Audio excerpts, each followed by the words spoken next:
Breakfast is on the pregame menu at Ames. So is water. Hydration a necessity today on a hot, sticky day in Ames, Iowa, as we welcome you to ABC's College Football presented by Walmart. The fifth-ranked team in college football on the road today. Oklahoma and Iowa State squaring off in their Big 12 opener. The Cyclones haven't beaten the Sooners here since 1960, but last year in Norman they pulled the upset. Baker Mayfield and company built an 11-point lead at half, but Kyle Kemp went off in the second half. 3 touchdowns after intermission, the last coming to Alan Lazard with just over 2 minutes to play and a 7-point Iowa State win.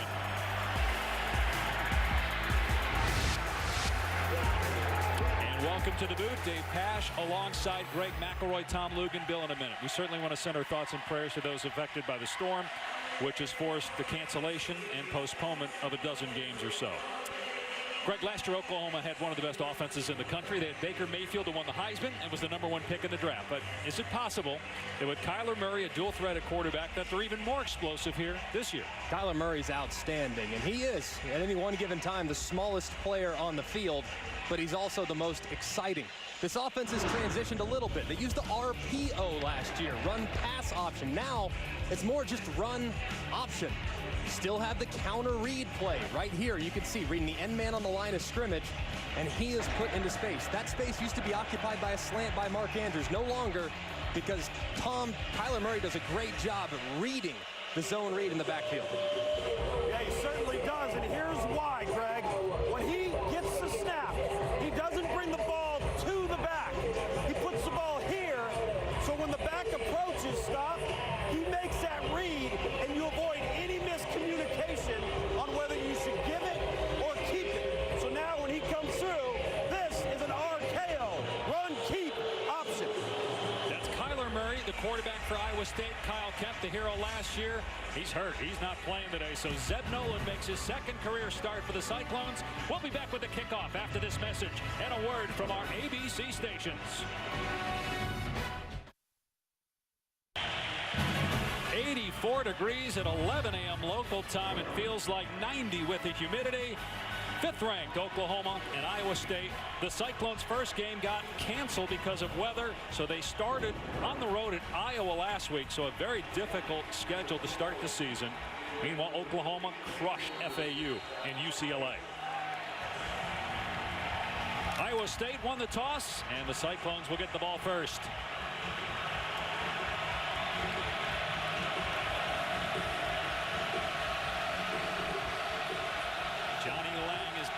For Iowa State, and this is going to be a touchback. It will come out to the 25.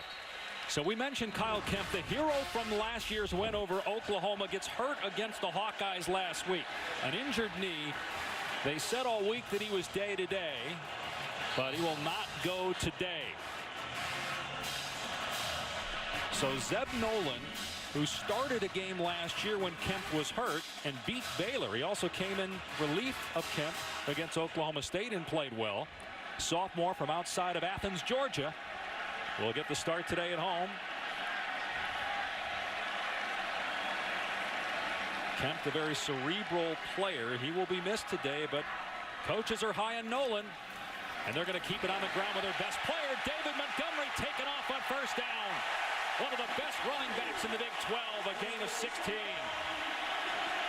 That'll certainly help Zeb Nolan if they get that running game going.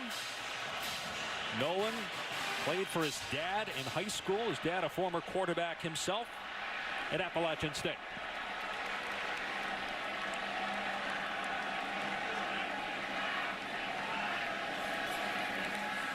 Nolan with time.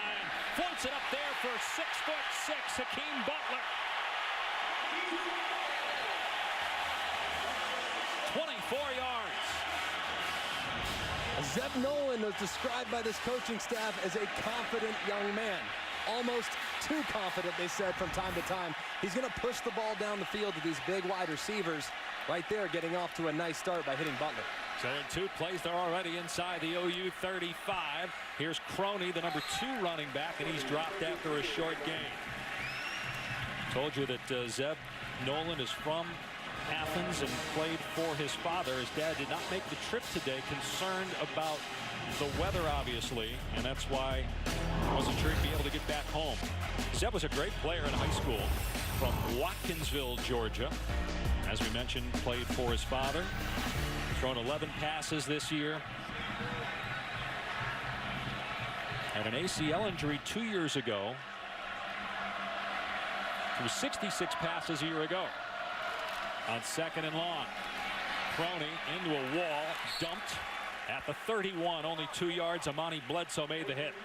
And Zeb Nolan is a talented kid, more talented than Kyle Kemp, the starting quarterback. But where Zeb Nolan has been inefficient over the course of his career is with his ability to manage the game, taking what the defense gives him, reading through his progressions, knowing where his outlets are. Kyle Kemp, the starter, has actually been a huge help to Zeb in his development, trying to see whether or not that development pays off against what is an improved Oklahoma defense today.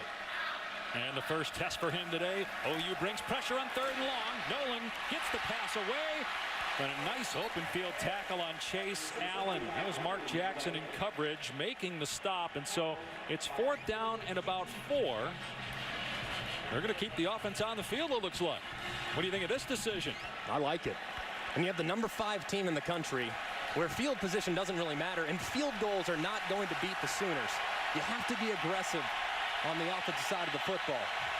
They also have a field goal kicker who doesn't have a lot of experience. Maybe that's part of the reason for this decision on 4th down.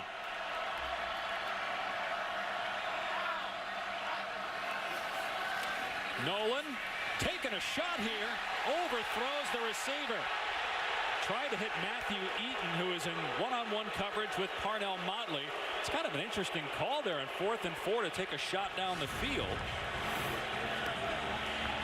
But this is what Iowa State is. They have length at wide receiver that you don't see really anywhere in the Big 12. They have Hakeem Butler, who's 6'6". They have Eaton, who's 6'4". They're going to make their hay in the passing game on vertical one-on-ones down the field to allow those big, long, wide receivers opportunities to jump up and catch the football. So that's their bread and butter. That's what they do. Not surprised to see them go to it on a 4th and 4 situation. Just surprised to see Zeb Nolan overthrow his wide receiver instead of underthrow and allow the big-bodied Eaton to jump up and catch it. Right, because he had a 4-inch height advantage on the defensive back. So here's Kyler Murray, who was electric last week against UCLA, accounted for 5 touchdowns in the game. They're going to hand it off to Trey Sermon. A helmet goes flying. Sermon tackled at the 35, a 6-yard run. Murray is from Allen, Texas. Transferred from Texas A&M. He started 3 games for A&M in 2015, but they are all at home. He started 1 game last year because Baker Mayfield was suspended, at least to start the game against West Virginia. So this is his first collegiate road start. He's so exciting to watch, so difficult to contain in the open field, and has progressed significantly as a passer over the first 2 games. They'll swing it out here to Sermon. So they're getting him 2 touches early on. He's replacing an injured Rodney Anderson, a penalty marker down. Anderson is out for the year with a knee injury. All right, guys, they're going to get Ben Powers here. Offense, number 72, 10-yard penalty, replay 1st down.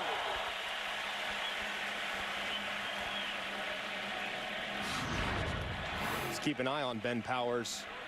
Number 72, you can see him right there as he's trying to secure that edge. Clearly right there you can see it draped on the defender, and you see when a defender's arm goes wide, it usually means his jersey's getting grabbed. So a good call by the official.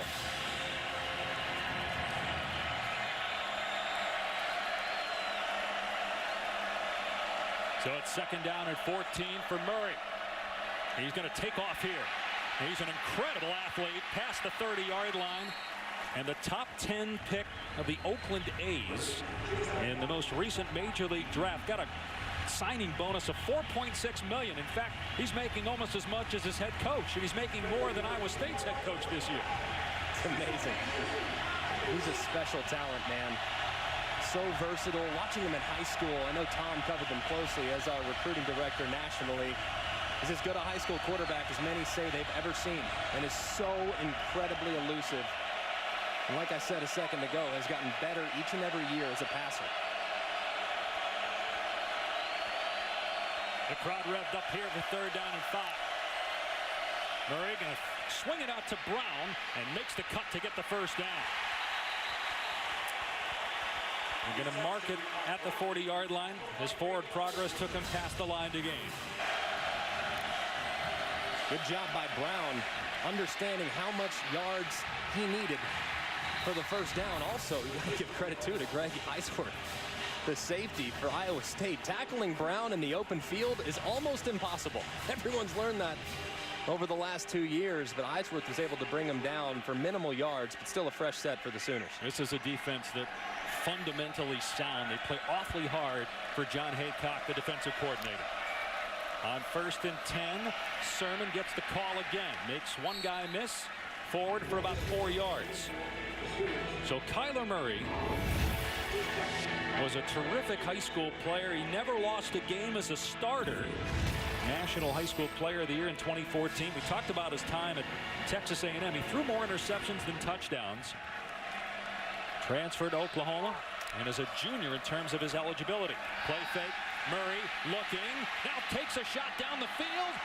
Incomplete off the fingertips of C.D. Lamb. That was a catchable ball, and Lamb had 2 guys beat downfield. Just working off play action, and C.D. Lamb is so fast and elusive. You see a little slight hesitation. He gets on top of Eisworth, the free safety.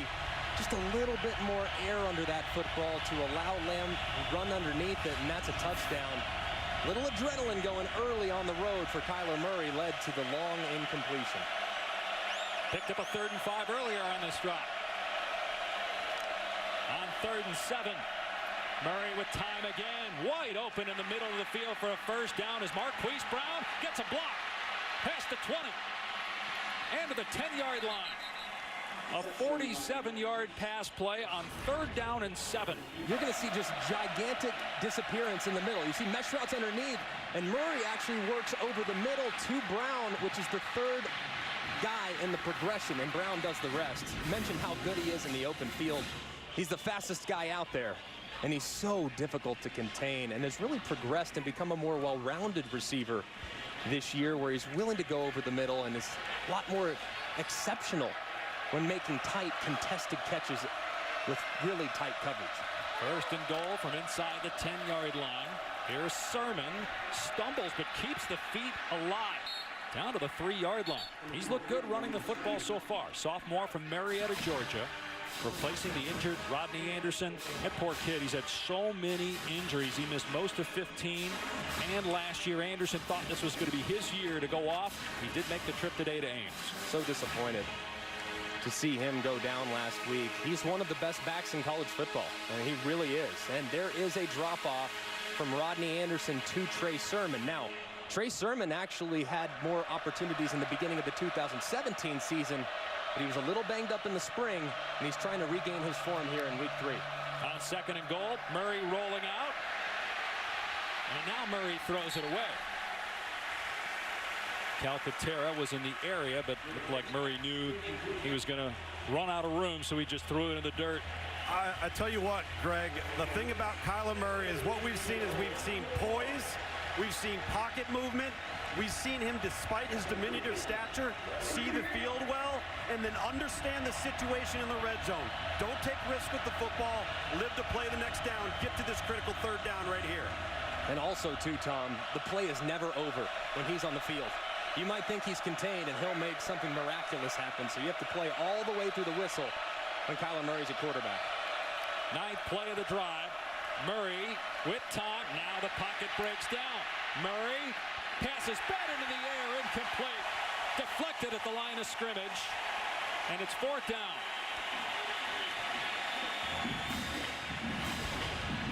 In this part of the field, when you only rush 3 defenders, you have 8 guys in coverage, which means there's not a lot of places to go with the football. Now, you saw linebackers trigger as Kyler Murray broke the pocket, which added additional rush and slowed the process and quickened the process, Still nowhere to go home with it. And a good job by Iowa State's defense. That was Willie Harvey who got the deflection. Now Austin Seibert gets Oklahoma on the board first with a 21-yard field goal. 3-0 Sooners midway through the first. It's a really big day for the Big 12. We've got conference games early with Oklahoma on the road, Boise State, Oklahoma State later today. TCU plays Ohio State tonight on ABC, 8 Eastern, 5 Pacific. We saw the Buckeyes week 1.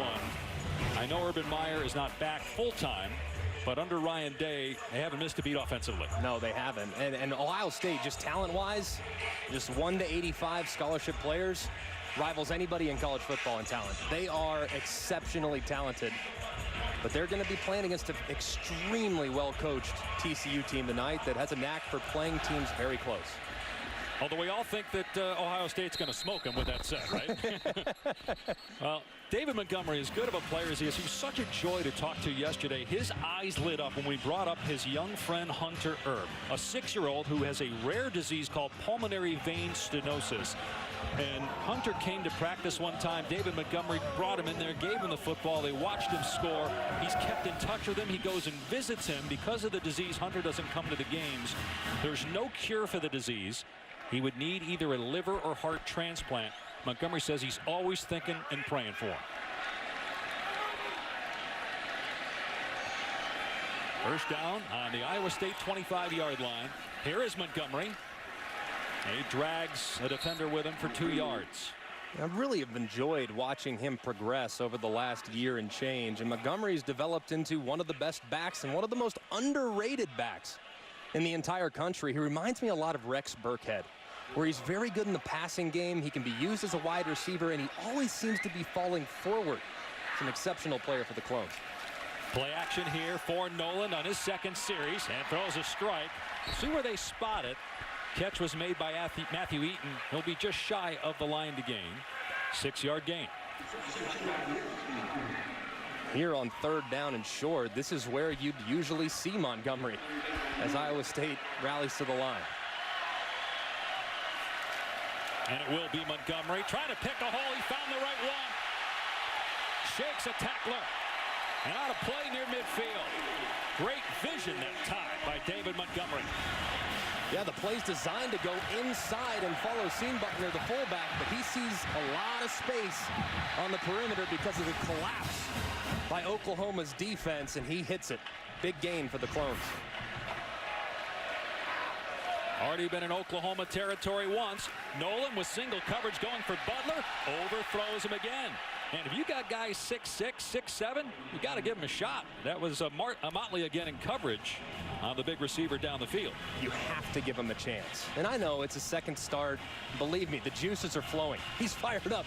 He's playing the Oklahoma Sooners and only his second start. There's nothing cooler than that. There's no better opportunity for Zeb Nolan, but he's got to calm down. He's got to allow the game to come to him and give those big wide receivers a chance to jump up and catch it on a deep ball.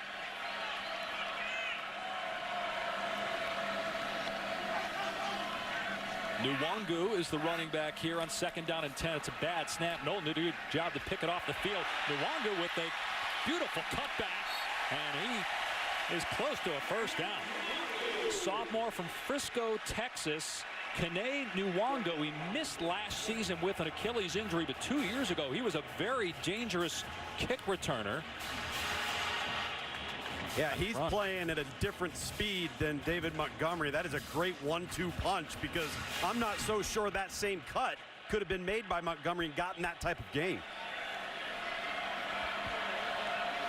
Good point, Luke's 3rd down and 2 now for Iowa State. They had 10 men on the field at one point, so Butler was late getting on, it looked like.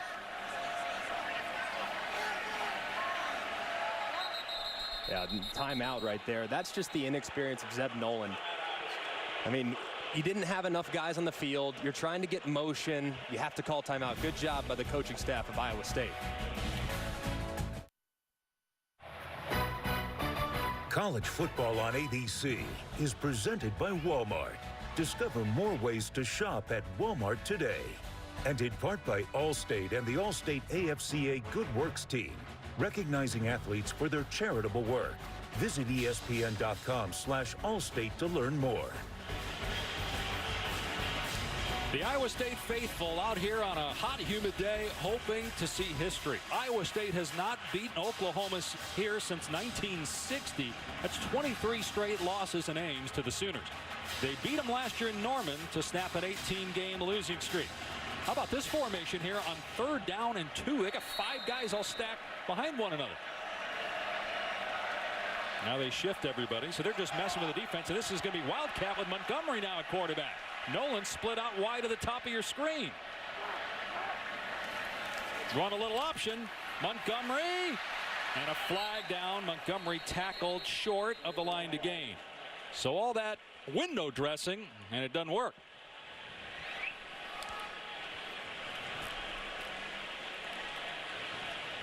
I don't know if I've ever seen that before, pre-snap. Have you? A lot of moving parts. Holding, offense, number 47. 10-yard penalty, replay 3rd down. Oklahoma accepting the penalty because Iowa State went for it on 4th down on their first possession. And it would be 4th and inches. So they take the 10-yard penalty on Sam Seenbuckner, the fullback. Yeah, and you can see Seenbuckner right here on the right side of the screen. And if you find Seenbuckner, usually you find the ball. Here you can see as Montgomery works to the outside, he grabbed that jersey. So now passing situation for Nolan on 3rd down and 12. Nolan, pass tipped, incomplete. Motley defending Butler. They seem to be targeting Motley, but it's 4th down. Very fortunate here as Motley broke on that out route and timed it really well. You watch the progress on defense for Oklahoma. The most noticeable difference is in the secondary. The windows are tight. You have to be very accurate to complete balls against these corners. They've been outstanding through 2 games and change so far. C.D. Lamb had a 66-yard punt return a week ago. He's the deep man here. This punt is crushed. It goes way out of bounds. We'll see where they mark it.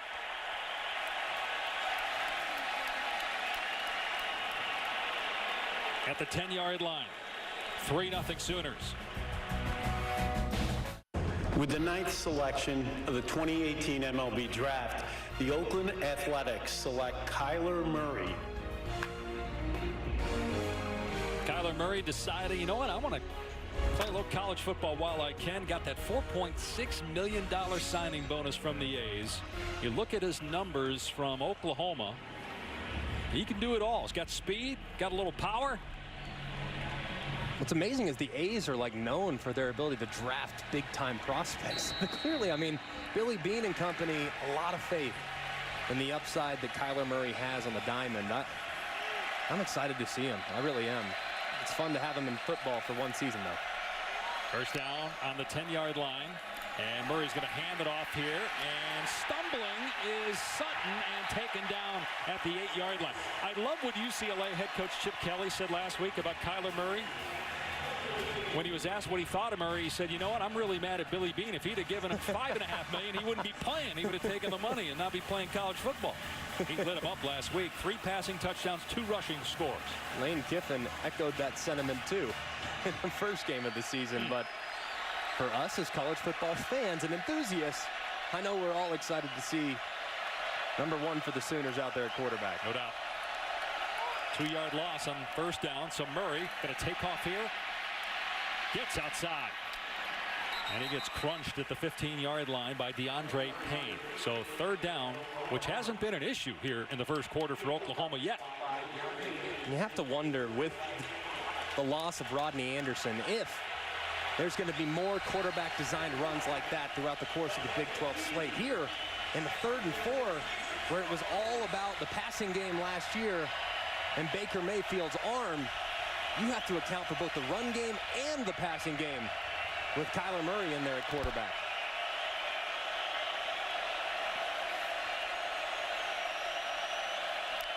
On 3rd and 5, Murray in trouble, steps up, slings it complete for a first down to Brown.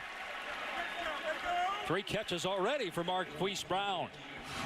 The exact same play that they hit Brown on for the big gain on the last series. This time, good job by Murray keeping the play alive. Going north and south in the pocket. and finding Brown over the middle, who was uncovered, much like he was on the big gain last drive. That's clearly a play that they feel like they can feature here in the early going. And watch his eyes up. I think that's the thing to note here. He easily could have taken off and ran. Fresh set of downs on the OU 25-yard line. Murray off play action, going deep for Hollywood. Got it. Goodbye. Touchdown Sooners.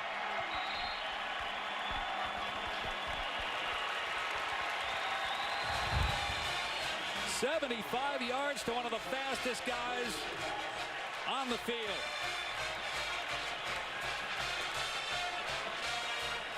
Pretty good toss too, huh? Unbelievable. I mean, just right in stride, way downfield.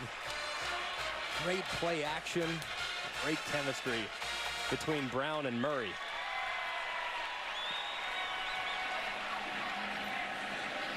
Seibert made 108 consecutive extra points.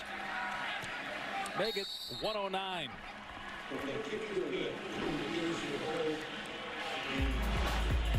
He might run the ball a little more than Baker Mayfield.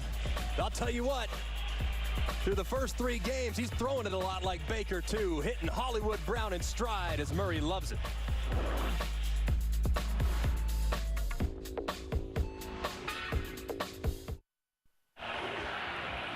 You can stream college football all season long on ESPN Plus. So start your free trial today by downloading the ESPN app or visiting ESPNplus.com.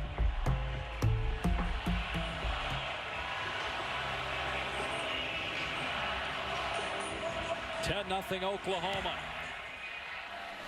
And Seibert kicks it through the end zone. It will come out to the 25. Iowa State came into this game knowing that they could not give up big plays. And what do? They allow play action. You see the play action affect the safety, and he hops up, which allows Brown, untouched, to go on a post right at the safety, right through the middle of the field. And what a perfect throw by Kyler Murray on the post route. See the effect of the safety, you see him disappear, and there's nothing but green grass in the middle of the field. And once Brown gets on top, it's all she wrote. A perfect throw in stride for the big play for the Sooners. 237 receiving yards and 2 touchdowns the last 2 games for Brown. Noland on first down completes it to Chase Allen. Nice bounce back. That's a 21-yard pass play. The head coach of Iowa State is Matt Campbell, who engineered one of the best turnarounds in the country last year. Went from 3 wins to 8, and he beat 2 top 5 teams. Can they get another one here in 2018? Straight ahead is Crony to midfield. So it's a gain of about 3. And last year in this game, Oklahoma was down 14-0, but Matt Campbell and these Iowa State Cyclones, they didn't panic. Matt Campbell's very relaxed on the sideline, almost uncomfortably relaxed from time to time. Very poised, and the team plays like that. They really follow their head coach, and what a job he's done in a very short period of time here in Ames, changing the culture, getting the guys to believe that every single time out they can win if they play well enough within the fundamentals of the process. He said no rah-rah speech needed for this week. These guys know what to do. They did it last year twice against TCU and Oklahoma. Nolan after several pump fakes, and that one just off the fingertips of Landon Akers.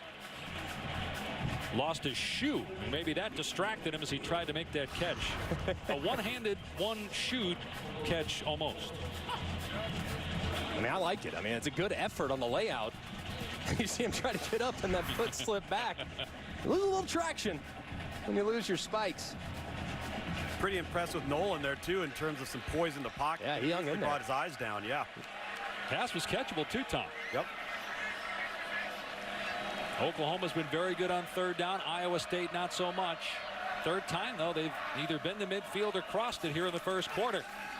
Nolan over the middle, and close to a first down is Crony. They're going to mark him right at the 45-yard line, which means he's short, and they're going to go for it. They went for it earlier and did not get it.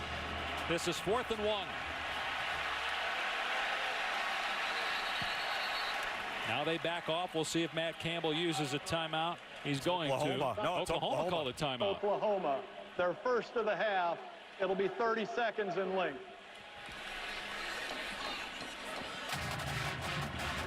And you look at Lincoln Riley. Let's spend a moment on him for a minute. We talked about Matt Campbell and what a terrific young coach he is. Lincoln Riley, we had a conversation this week. I thought it was really interesting that, you know, NFL coaches are now calling Lincoln Riley to say, how are you doing what you're doing? Because we're seeing more college offense in the NFL, and you're seeing the fullback come back, and Oklahoma does that. They use a fullback, and obviously you have the RPO game. Yeah, he's incredible. And I've known Lincoln for 13 years. And to see him blossom and to see his growth, because when I got to meet Lincoln for the first time, he picked me up at the airport because I was a recruit at Texas Tech, and he was a student assistant. So to see his growth and to see how innovative he's become with personnel and with finding space and with spreading the field horizontally, he's just such an innovator and has had success at every stop. No surprise that he has the Sooners rolling early in the 2018 campaign. Iowa State going for it again. 4th down and 1 at the 45-yard line of the Sooners. Montgomery hit once, twice, falls forward though to get the first down. Great effort by the 215-pound captain, David Montgomery. That was not there initially. This is all David Montgomery. Look how low he gets. Boom, stays with it, continues to fall. I told you, he always seems to be falling forward. No matter how much momentum the defender has coming in to tackle him, he seems to always shed it, not get hit hard, and fall forward for an additional yardage. Great play there.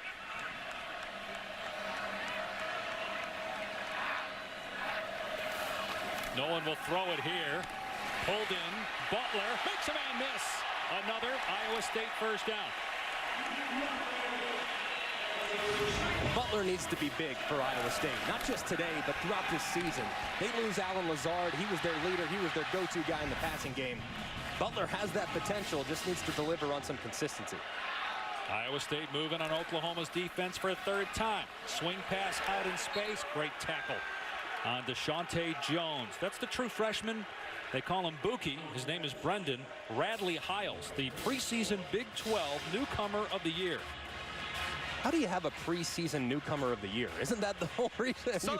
You are the newcomer.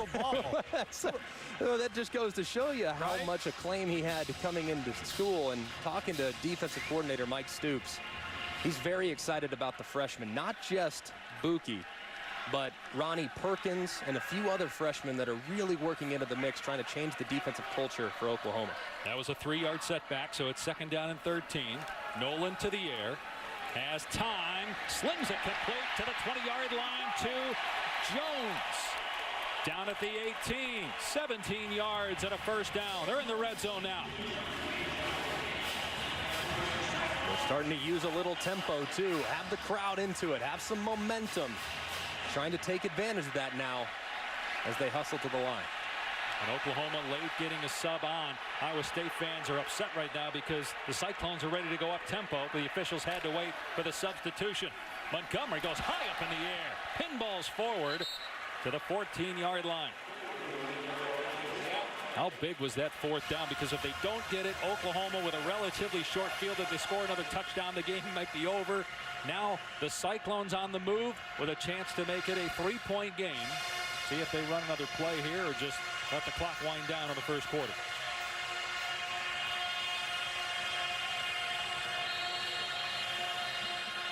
That's it.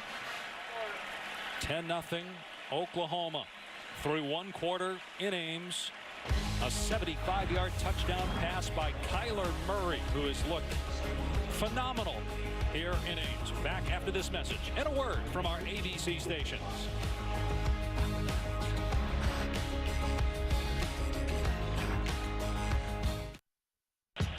This season, for every field goal, an extra point made by participating universities, All-State will make a contribution to university's general scholarship fund. Thank you, All-State. With Greg McElroy and Tom Luganville, I'm Dave Pash on a hot, humid September Saturday. Temperature expected to reach close to 90. 10-0 Sooners. 2nd and 6 for Iowa State at the Oklahoma 14-yard line. Zeb Nolan making his 2nd career start at quarterback. Hands off for Montgomery, and he's going nowhere. Now maybe a yard. Bledsoe was there first for Oklahoma. Based on that last snap, it looks like Oklahoma here in the red zone, they want to challenge the passing game. They want to challenge Zeb Nolan, who's really making his second career start. So they're going to play man-to-man. That's what they played on that last snap, and they loaded the box. This time, looks like they're dropping out a little bit more as 6 guys are in the box. Let's see if they add one. Iowa State just 1 for 4 on 3rd down here in the first half. Play action. Nolan swings it out to Jones, and he has no shot that time. Too much speed on the perimeter. Justin Broyles, freshman from Oklahoma City, on the hit. It's 4th down. What a great job by Oklahoma's defense. Iowa State has all the momentum at the end of the first quarter. March right down the field. Few big plays, couple conversions. And sure enough, the quarter changes, you switch ends. And it looks like a new Oklahoma defense that went out there. 2 consecutive lost yardage plays on 2nd and 3rd down to set up the field goal. Great job by the Sooners. Connor Asali on for the field goal try, 34 yards away.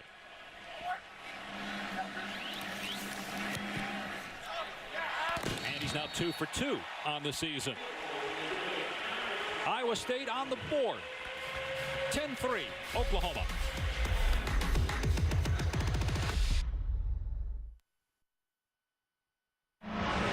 Hubbard here in time now for the all-state mayhem moment. Rutgers, Kansas. Arthur Sikowski picked off by Bryce Tornadin, who now has a pick 6 and fumble recovery in this game. Kansas is up 17-7 in the first. Dave, Greg, Tom, back to you guys. Hardcast break up the Jayhawks. Let's go. Don't call it a streak. The win over Central Michigan last week, now leading Rutgers. Now, a streak is technically 3 wins, right? 2 wins counts if you're Kansas. For Kansas, yes. 2 is good. 2 is good. Baby steps. Francis on the kickoff. And you know how badly Brown wants to run that out. He's mad at himself. Touchback. Kyler Murray's been absolutely outstanding so far in this game. It's only 1 quarter, but he's playing against a good defense. He's done it in a lot of different ways. The designed runs. How about this as a pocket passer? Just getting through his progression. This is not an easy progression, too. You got to feel that mesh, and then if you see disappearance, you throw it over the middle. Same play. This time he has to actually extend it. Still finds Brown, same result for the conversion. But he's been outstanding so far. Hitting the deep ball to Brown for the touchdown. He's seeing the field. He's reacting well. He's using his legs when he needs to. He's been as advertised in the first 15 minutes. And Greg, I think because of his stature, you make this assumption that he's a runner first and he's a sandlot player. He is a pocket thrower with accuracy and precision. Oh, who happens to, just by the way, be a dynamic athlete. And he's really progressed as a passer, too. Yep. He's gotten so much better in that area since he was in College Station just a couple years ago. Lincoln Riley is furious with one of the officials right now. He's saying they should have reset the play clock. It started too soon, and that's why they had to burn a timeout. It's amazing to think that you lose Baker Mayfield, who wins the Heisman Trophy. They win at Ohio State. They go to the college football playoff. He's the #1 pick in the draft, and your offense might be more explosive now. It's harder to defend.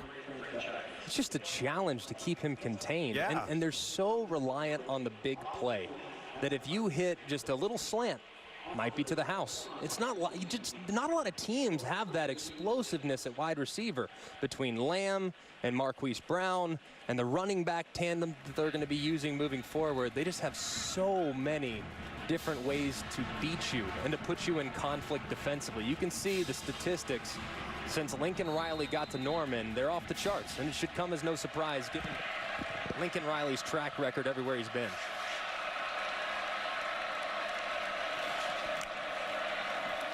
Murray to throw on 1st down. Wide open in the middle of the field. It's Calcaterra, and he lost the ball. It's picked up by Iowa State.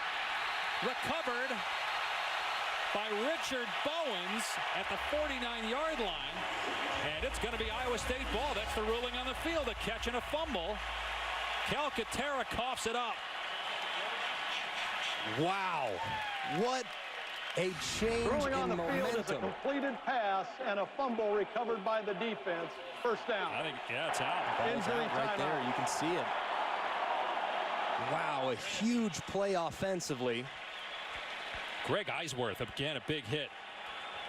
Man, and you see Calcaterra trying to switch arms. He has the ball on his inside arm trying to get to the outside, which is good, but don't do it as you're about to get hit. That ball's not secured, and as a result, it hits the turf for a key fumble. Yeah, guys, we got an injury here. Bobby McMillan, left knee, he pointed at for Iowa State defensive linebacker on that play. He's up here, and Matt Campbell out to the field visiting with him, but he knew immediately when it went down and pointed to his left knee. Thanks, Tom. Boy, that is big for Iowa State. They get down 10-0. The crowd was so jacked up before the game because they remember what it was like to celebrate after they beat a top-5 team here last year. We were here for that when they knocked off TCU, and the crowd gets quieted on that 75-yard touchdown pass by Kyler Murray, but then the Cyclones bounce back. They pick up a 4th down. They get a field goal, and now they get a takeaway. And there's the turnover belt. Everybody's got something. Now, my favorite was the throne. I don't remember who had You're on the throne. That's Boise State. Yeah, I like the throne. We'll see that today. They play Oklahoma State at 3:30 on ESPN. Dave has a turnover pillow. Yes. I have a play-by-play throne up here that make McElroy drag around from week to week. I do. After great calls, I get to sit on it. I put it in my carry-on just for Dave. But what a turn. I mean, that really was. I mean, it was a big play, well executed. As a bust in the secondary because the safety triggered when he shouldn't have. Eisworth's there to make it right. And this is kind of what Iowa State does. They just hang around. They just hang in there. They absorb a few body blows, and then they start fighting back. And so far, they have a chance maybe to answer after the big sudden change. Zeb Nolan filling in for the injured Kyle Kempt at quarterback. Nolan, a sophomore from just outside Athens, Georgia. Down the field, caught. Butler breaks a tackle. Inside the 15, keeps going. Highlight reel, touchdown. Sports Center top 10, here we go.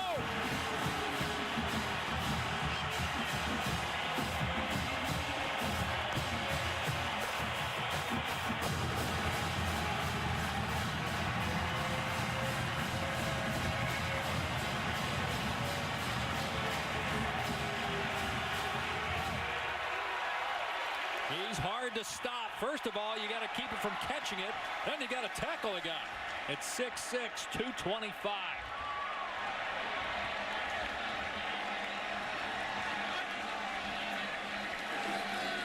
Anna Sally ties the game at 10. Just when you thought Oklahoma might get going offensively, Iowa State says, no, sir. They find Butler on the seam. He breaks a couple tackles and finds his way to the end zone. And Zeb Nolan, making only his 2nd career start, throws a dime. We got a tie ball game in Ames.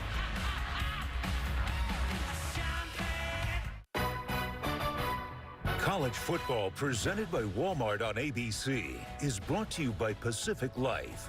Experience the power of Pacific. And Burger King. Mix or match 2 of our favorite sandwiches for just $6. Iowa State has come roaring back, trailing 10-0 to tie the game at 10 on a Hakeem Butler fantastic catch and run. Trey Brown is deep. This one goes over his head. Touchback. You make a throw like this, you deserve to get rewarded. They're running a little vertical scheme, and they're going to vacate this part of the field. You want to try to find that with seam routes. The only problem is when you have a seam route, you have defenders that can drop underneath it. That right there is Curtis Bolton. He's dropping right underneath that throw. And you can see Butler at 6'6", catch it just as that window is closing and the corner is collapsing from the outside. That was a remarkable throw by Zeb Nolan. But how about the run after catch by Hakeem Butler? 51-yard touchdown pass. Trey Sermon on first down, bottled up. Iowa State's defense, as usual, coming to play. Saw a forced fumble on the last possession. Greg Eisworth making a hit. He's in there again on the tackle. Oklahoma has lost only one Big 12 game in the last 26, and it was at home against Iowa State. They haven't lost on the road in Big 12 play since 2014. Murray, long throw, Brown on the catch. Banged out a play short of the marker. It's going to bring up 3rd and 3. Their last loss on the road, a true road game, because they have the longest active win streak in terms of true road games in college football, at TCU. That streak started at Iowa State. They have not lost here in Ames since 1960.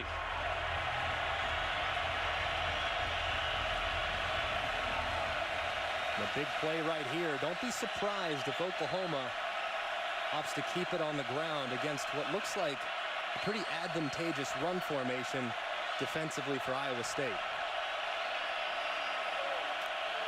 3rd down and 2. Murray with the pitch. Sermon, nice cut, and he's got the first down. He wasn't going to have it. Had to make one guy miss in the backfield. And Sermon did. Again, replacing Rodney Anderson, who's out for the year with an injury. Sermon had an excellent game against Iowa State last year at 90 rushing yards, a receiving touchdown in the loss. He's a good back. Just hasn't really been quite as explosive. Now, he hurt his knee in the spring game. Worked hard to get back. He's at 100%. Lincoln Riley assured us. Still, I'm not sure he's trusting that knee just yet. Hasn't seemed quite as quick and agile as he was a year ago. Maybe he's finding himself today. Murray off play action on 1st down. Long throw caught by Hollywood Brown. Another 1st down for him. Gain of 16 to midfield and a 1st down for Murray and company. So Greg, Dave, I think these are the types of plays that John Haycock, the defensive coordinator, he's okay with. Keep the ball in front of you and make Oklahoma earn every single snap. You give up those ones over the top, Iowa State's got no chance. But if you keep it in front of you and tackle in space, that's how you stay in the game on defense if you're the Cyclones. And if there's one thing Iowa State has done very well over the last 2 years, Tom, is tackle. Yep. They don't give up big plays. A very sound group defensively. Might be bringing some pressure here. You see Willie Harvey hovering around the line of scrimmage. So Murray looks like he's checking out. Murray hands to Sermon. And Sermon breaks a couple of tackles.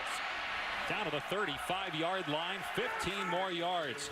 Good response by the Sooner offense after Iowa State tied the game. This offensive line is so good for Oklahoma. Been the strength of their team the last 2 years. But Sermon here, some nice job at the second level. Little wiggle to the left, a little wiggle to the right, and falling forward for a new set of downs.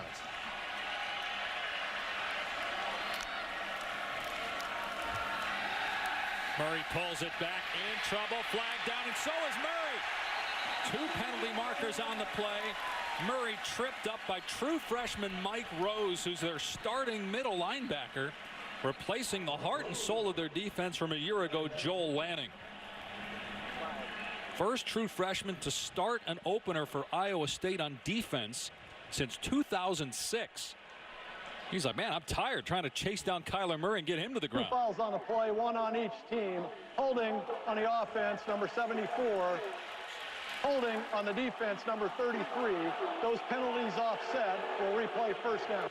And that second penalty marker, Greg, came late. So I wonder if that happened when Murray started to scramble.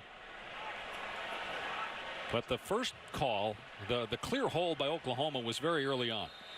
Yeah, that's a huge penalty that wipes out a negative play and a sack that is rare when it comes to Kyler Murray in this offensive line. So 1st and 10 again. Murray keeps. I think it's drilled at the 32-yard line. Again, it's Greg Eisworth. He's got a tackle for a loss, a forced fumble at 6 first-half tackles. I'm telling you, Greg Eisworth has been one of the better safeties that I've seen in the last 2 weeks. I mean, he triggers very quickly. He's going to play right in the middle of the field. You know where he's going to be almost every snap, and he's going to be unblocked. But his reaction time and how quickly he meets defenders or meets ball carriers in the backfield is remarkable for a guy that's playing 12, 13 yards deep on any given snap. Well, you hit it. How sound they are, how fundamental they are defensively. They hit hard, too. Play action pass. Murray, everybody covered, so Murray's got some grain in front of him, takes off. And slides down at the 22-yard line. Safe at second base. Tell you what, he's got a slide form down. There's no doubt about that. I'm not sure that factored into the decision of Billy Beane to draft him 9th overall. How about this? Little whoop. I think he beat the throw from the plate. No question. That's a no throw. I'm just looking at it. I'll just throw it back to the pitcher. Right, you can have the bag. That's fine. Yep. inside the 25-yard line. 9 minutes on the clock here until halftime. Sermon, a flea flicker. Murray throws it underneath, and everybody covered downfield, but A.D. Miller breaks a tackle, gets the first down, and they finally get him at the 6-yard line. That kind of speaks to how sound this defense is. They're not going to fall for the flea flicker, but it also speaks to how much Kyler Murray has advanced in his progressions. No, I'm not going to throw it into traffic downfield. I know where my outlet is. I'll get it out to A.D. Miller, who's had a heck of a start to the season. He can make a couple guys miss, and next thing you know, we're on the 6-yard line. It's very advanced, very mature of Kyler Murray, not to try to force one in there, but understanding where to get out of trouble is. 9th play of the drive, 1st and goal at the 6-yard line for Oklahoma. And Murray looks like a design quarterback run, dragged down at the 5. 1-yard pickup. DeAndre Payne, a Tennessee transfer on the tackle, so it is 2nd and goal. I think when Kyler Murray watches that play on tape, he's going to realize he could have cut that thing up, planted his foot in the ground, and got north and south, because he had himself a crease on the inside. I just don't think his vision saw it, but man, what a red zone weapon to have to contend with on the ground, Greg. No doubt. So quick and elusive and small. It's tough to bring down, man. Iowa State stack on the box. Murray rolling out on 2nd and goal. Open in the end zone. It's C.D. Lamb with a touchdown catch. Lamb was hurt earlier. He was on the sideline for a while, but back out there for that series, and the go-ahead score. Just a little sprint right option. Perfectly executed. Look at the route by Lamb. I mean, my goodness. You see him work up about 2 or 3 yards into the end zone and then come flat and almost towards that front right pylon, running away from the defender. So much separation on what is a pretty standard route concept. Seibert is true on the point after. And Kyler Murray showing patience and acumen. 2 touchdown passes in the first half.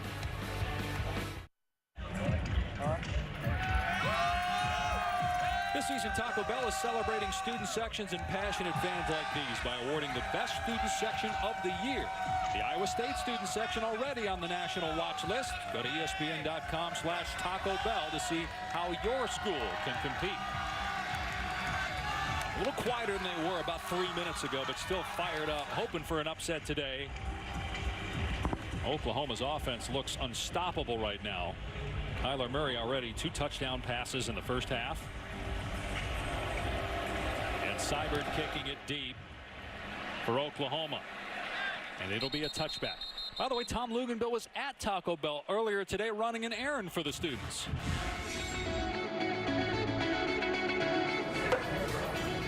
Hey, a little pregame, huh? No chicken and pasta for this guy. 2 grande scramblers and a bacon breakfast quesadilla. See y'all post-game.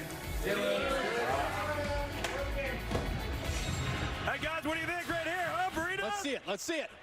Oh my goodness, that was. Look at my burrito holster. That was 6 or 7 rows up. Come on, put a little heat on it, Tom. You like that? Look at my burrito holster. Here's David Montgomery getting the carry. It's so rare to see Tom at a Taco Bell with daylight. It's so rare to see Tom only go once a day. That's what's really remarkable. He told the gang he'd see him post-game. There you go.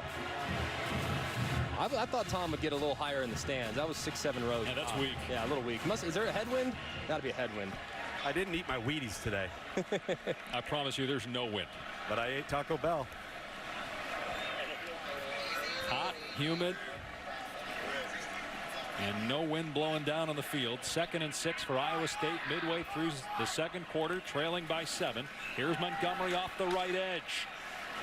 And he gets tackled at the 32. That's 3 more yards.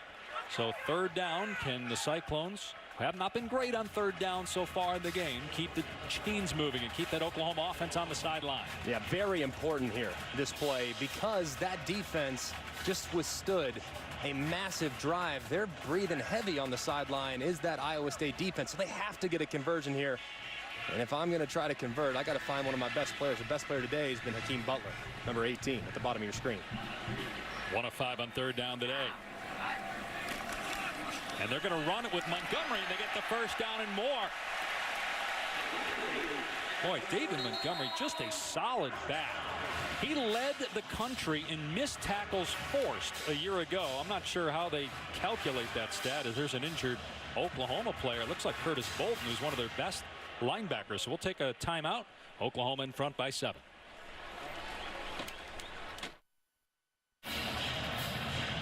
Curtis Bolton, who missed half of last year with an injury, walked under his own power to the Oklahoma sideline. The first-year starter finally getting an opportunity. He hopes to be back shortly. Tonight on ESPN, it's #1 Alabama in Oxford at Ole Miss. It's a 7 Eastern kick, 6 Central on ESPN. Remember, the Tide hammered the Rebels a year ago in Tuscaloosa, 66-3. First down for Iowa State on its 40-yard line. Nolan got single coverage, and it's incomplete. Unable to pull it in. Motley in coverage on the receiver, Jalen Martin. They like the advantage that they have on these back shoulders. And I know they have big bodies. But man, that's a tough throw to make. Yeah, he's not throwing it to the back shoulder, Greg. That's the problem. He's leading them up the field. Yeah. I think a little air allowed that size and that length to go up and jump and grab it instead of driving it in there. Gonna run it on 2nd and 10. Montgomery caught by Kenneth Murray at the 41, so it's a gain of 1. Guys, we mentioned that Alabama Ole Miss blowout last year. Do you see Ole Miss, because of how good its offense has looked so far, hanging around a little bit, or no? Is Alabama too good offensively? Alabama's a different animal now. I just don't know if Ole Miss's defense will be able to get a stop. I believe enough in Alabama's defense that they're going to get a few stops throughout the game. Even if Ole Miss scores 28, I don't know how Ole Miss's defense keeps Alabama under 50. I really believe that. They couldn't last year, and Alabama's offense is better this year. Significantly better and more versatile, with Tua Tagovailoa calling the shots at quarterback. And that'll be a timeout here by Iowa State. Cyclones facing 3rd and long. Iowa State. Their second of the half. It'll be 30 seconds in length. So they've already had to burn 2 timeouts. 1 remaining for Iowa State. I know we're just 2 weeks in. Talk about Alabama and how good they are. We spoke earlier about Ohio State. And then you have Clemson, of course. I mean, that coming into the year, a lot of people thought, that those were maybe the 3 best teams anyway, although Ohio State had a new quarterback. But is there another team out there that has really shined in the last couple weeks that you're saying, you know what, maybe coming into the year I didn't think they were a playoff contender, but maybe they will be? Yeah, Oklahoma, Okay. honestly, because I came in, I thought Baker Mayfield meant so much to this team and this program and really the community. I mean, he was such an incredible leader. He just provided so much charisma, and the guys gravitated to him. So I was concerned a little bit about their defense, whether or not that group would be better. And in the Big 12, in which I felt like Oklahoma might have taken a slight step back coming into the year, West Virginia's taken a big step forward, and some other programs are quite good as well. But Oklahoma, man, through the first 2 weeks has been as impressive as anybody. I think a lot of people thought there'd be a drop-off with Georgia this year, but not much. Oklahoma gets after Zeb Nolan. 3 men in the backfield. Kenneth Murray there first for the sack. And Iowa State will have to punt the football. Loss of 10. And it's that ability. I mean, they can rush the passer. They can blitz because they trust their defenders in the back end more. They're able to heat you up front because their corners have been outstanding. Their safeties have played quite good. They have Ryan Jones, who's a nice hybrid linebacker. I mean, the personnel defensively for Oklahoma is significantly better this year than where they were a year ago. Corey Dunn on to punt it, and there's a penalty flag down. This will be delay a game. Delay a game on the offense. 5-yard penalty, 4th down. Corey Dunn, a guy that sometimes they'll have him kick it rugby style, and sometimes they won't. Last week he had 2 non-rugby punts that went for 57 yards or more. All of his rugby punts weren't good. In fact, one of them went just 13 yards. See what they call here.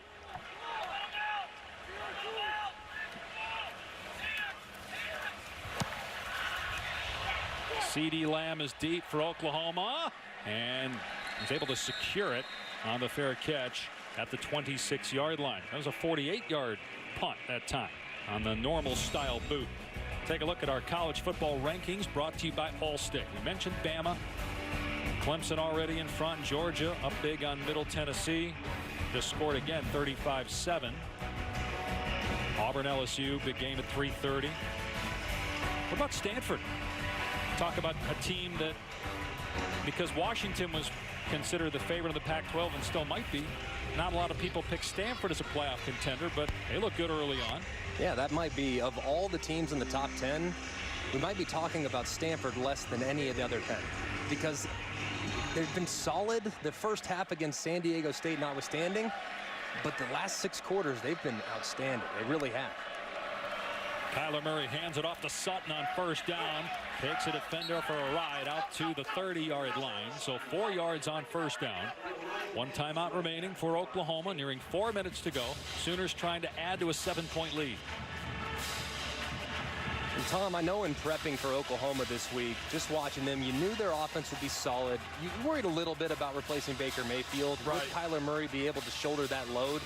He's passed that test with flying colors, but there's also so many other playmakers that he can rely on, and a sound offensive line too. A sound offensive line. They can spread the field vertically, horizontally, and then you got to contend with Kyler Murray's legs, which changes how you defend the box in this conference.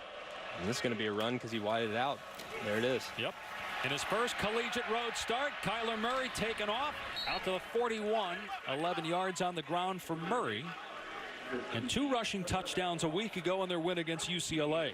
Now, Greg, would you agree, though, that given his stature, it is a long season in front of us? I think Lincoln Riley has got to be very, very careful when he picks and chooses his spots to utilize him as a designated runner. He can't control the improvised plays. Sure. But these types of plays, I think you got to pick your spots. Yeah, and really, because you widen it out and you spread the field horizontal like you alluded to, you knew a quarterback draw was coming. You can do that 6-7 times a game. You just don't want to see it 15 times a game. Right. Murray checking it down to the back. Sutton. Flag down. Another flag comes soaring in late. Gain of 5, but again, we got some laundry on the field. Holding, offense number 84.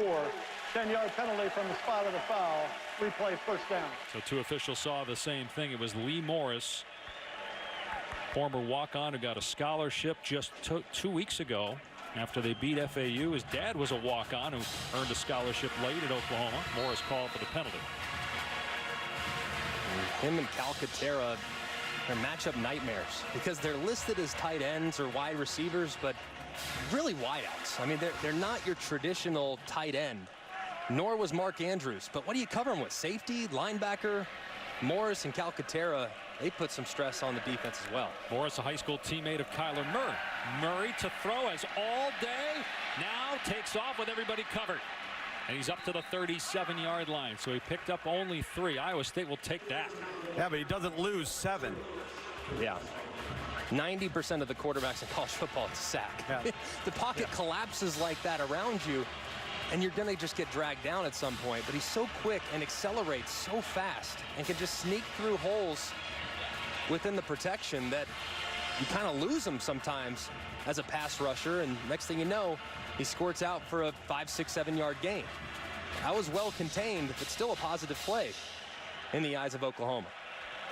Arcelius Sutton is the running back. Play fake. Murray. Long throw. Lamb is open. Makes the first down catch. So they have 2nd down and 14. And they get 19 on that long toss by Murray. This is a 50-yard throw in the air. Now, I don't have the Pythagorean theorem that I can do it right on the top of my head. Come on, you're a Rhodes Scholar. Finalist. But it was, that is a long throw on a deep comeback route off play action from the opposite hash. I mean, that's a 50-yard throw, and he threw it with velocity. That's big time, man. First down at the 44-yard line of Iowa State. Oklahoma in no hurry. Minute 20 on the clock in the half. They're going to run it. Sutton cuts it back. They're getting way too much on the ground with the running backs. 5-yard carry. I know people have made the Russell Wilson comparison for Kyler Murray on a couple of fronts, the arm strength, but also the fact that both played baseball. Do you see that? I don't. No, I don't. He's so quick. He just doesn't really have a comp. There's not really been a quarterback like him that I can recall. I mean, he's so sudden. Russell Wilson's a great thrower. Kyler Murray's probably a little better athlete. Murray running here, stumbles, but is able to get the line to gain for the first down to the 33-yard line. Clock will stop as they reset the chains. Greg, it's the initial quickness. It's, there's athletes that are quick, and, Lamar Jackson was long and he could cover ground, but this guy goes from 0 to 3 steps at 100 miles an hour, and so you think you've got him, and the next thing you know, he pulls a rabbit out of a hat. It's like chasing the chicken in the alleyway if you're Rocky. Guys, why are they taking so long before snapping the ball? They only have one timeout. Murray, open receiver is Brown. He got a foot down.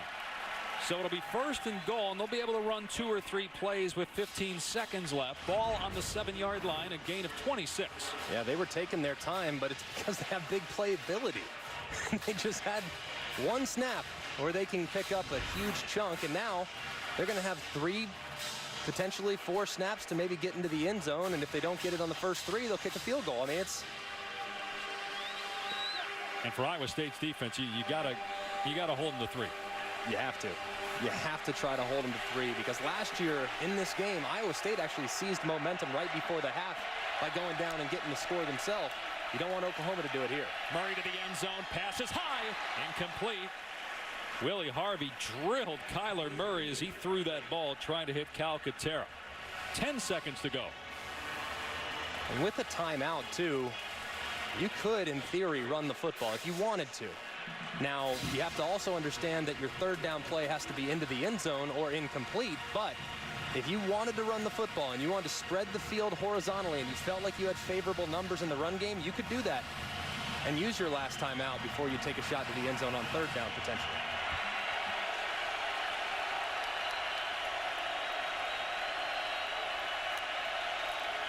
Murray swings it out in space to Tease. He walks into the end zone for the touchdown.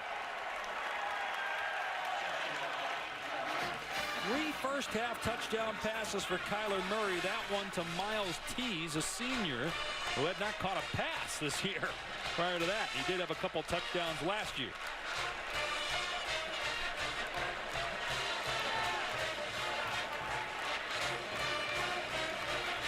That was big with 5 seconds left. And you also clearly see, as you mentioned, Greg, why they weren't in a hurry at all on that drive. Just masterful clock management. And Lincoln Riley shows that he's as good a play caller as you'll ever find. Because they get in a run look. That is a run formation for Oklahoma. And they have the bubble on the left-hand side. Look at the numbers and the leverage. I mean, the defenders are looking in the backfield because they know that formation equals run. Kyler Murray recognizes that he has leverage and nothing but wide space to the bubble route on the left-hand side. And Tease walks in. I mean, that is stealing right there, and Lincoln Riley loves it. It's a great decision by his quarterback, but just shows you why this scheme is so challenging to defend. You have everything figured out for the run play, and then he throws it to the bubble where there's an answer, and he walks into the end zone for the touchdown. Great clock management and execution by the quarterback and the Sooner offense. And as you said, one of the best play callers in college football, Lincoln Riley, and he's just getting started. He's only 35. He's the 2nd youngest coach in FBS behind Sean Lewis at Kent State. Lincoln Riley was under Ruffin McNeil at East Carolina. You obviously talked about at Texas Tech when he was just getting his feet wet in coaching, but Ruffin is on this staff, and usually you don't want to be the guy that replaces a legend like Bob Stoops, but Lincoln Riley has been phenomenal as the head coach. Touchback, it'll come out to the 25. State Farm halftime report is coming up with Kevin Nagandi, Mac Brown, and Jonathan Vilma. Highlights and scores from around the country, and they'll preview our ABC primetime game, Ohio State and TCU. It's going to be a heck of a game tonight, man. I mean, just Gary Patterson in that type of setting. You know, that setting as an underdog, Gary Patterson always seems to have such a great plan. And Be real curious to see if he can do that against a superior team and talent. Going to give it to Nwangu here. He lost the ball, but they rule him down. Ruling on the field is that the runner was down by rule. And Curtis Bolton, who was injured earlier, he was back on the field making the tackle, and that's the end of the first half. Iowa State down 10-0, tied the game at 10, but 14 unanswered points by Oklahoma. And Murray with 3 touchdown passes in the first half. Kevin Mack and Jonathan will catch you up with everything on the State Farm Halftime Report after this message and a word from our ABC stations.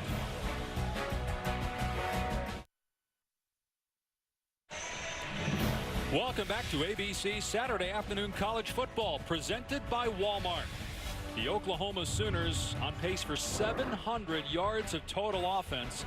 Kyler Murray with 3 passing touchdowns. He's also on pace to rush for 100 yards. Dave Pasch, Greg McElroy, and Tom Luganville. And it looks like a year after the Oklahoma quarterback wins the Heisman Trophy, the Sooners have another quarterback who's a Heisman candidate. Murray, phenomenal first half, man. He's been the best player on the field. It's been unbelievable. He has 3 first-half touchdowns. But this deep throw to Marquise Brown in stride, 75-yard touchdown on the big post was outstanding. And then he sprinted right, little Q8 option, hit CeeDee Lamb. And then finally, to cap off what was a terrific first half, he finds Tees on the little bubble route. He's been so dynamic, not just with his legs, which is what he's always had in his arsenal, but now as a thrower, you see the progress that he's made over the course of the first 3 games, and they're clicking on all cylinders against what is a very stingy and solid Iowa State defense. Keep in mind, Oklahoma was up 11 at halftime over Iowa State last year and lost the game.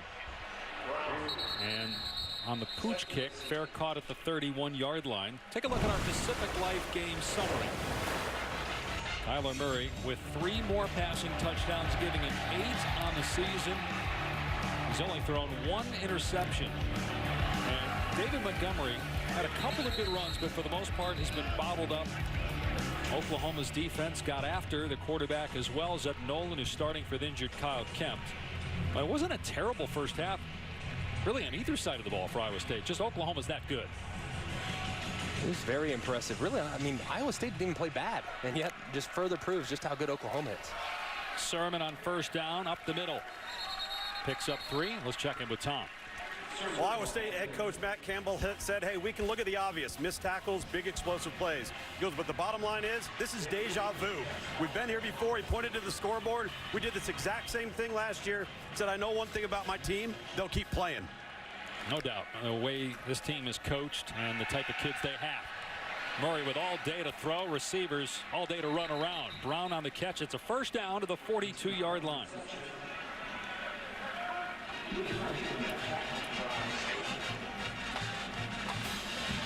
Kyler Murray, the number 9 pick in the Major League Baseball draft by the Oakland A's, signed a contract that gives him a bonus of close to $5 million, which is almost as much as his head coach makes and is actually more than Matt Campbell, the Iowa State head coach, makes at a measly 3.8 as they run here on a jet sweep pitch. Brown, and he's tackled for a loss.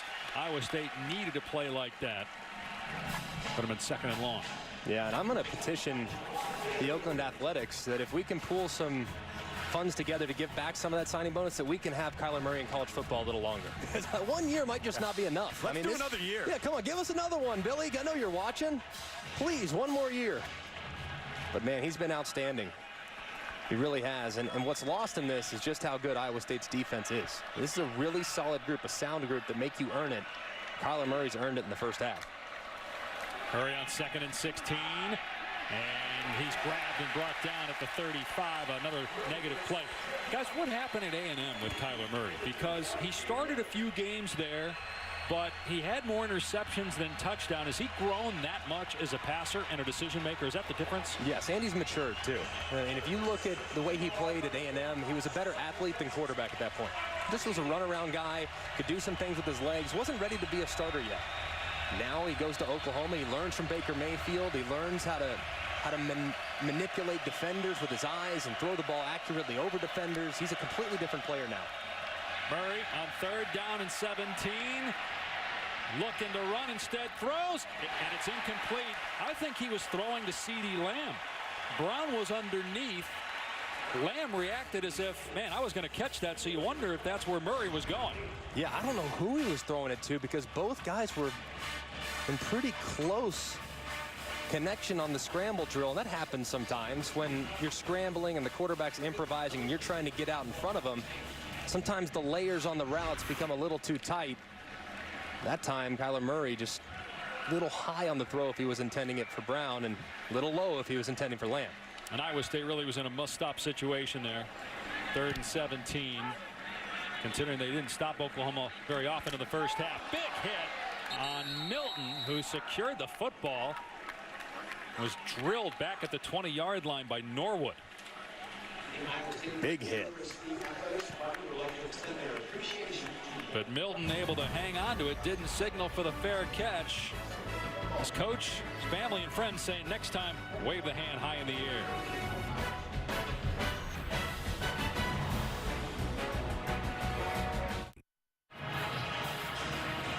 We're back on ABC's Saturday afternoon college football, presented by Walmart. 24-10 Oklahoma. Zeb Nolan getting the start at quarterback for Iowa State. Second career start. He started a game and won it last year at Baylor when starter Kyle Kemp was injured the week before.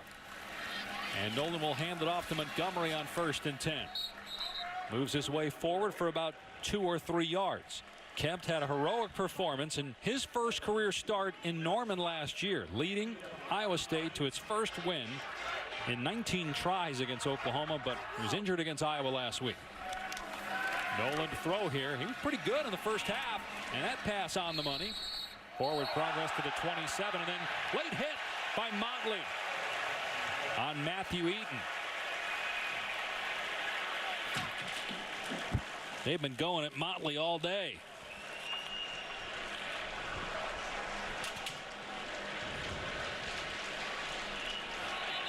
They're definitely get the 15 yards from the end of the run, automatic first down. Yeah, good call by the official. That was clearly dead. Forward progress had stopped 6-7 yards ago, and Motley, trying to impose his will, goes with a little bit of a suplex, if you will, over the top. No room for that. Good call by the officials. So that puts the ball out to the 43-yard line for Iowa State. Nolan, who played for his dad in high school just outside Athens, Georgia. Play action. Nolan taking a shot for Butler on the back shoulder, and Butler breaks another tackle. They can't get this guy down, and they can't catch him. Touchdown, Iowa State.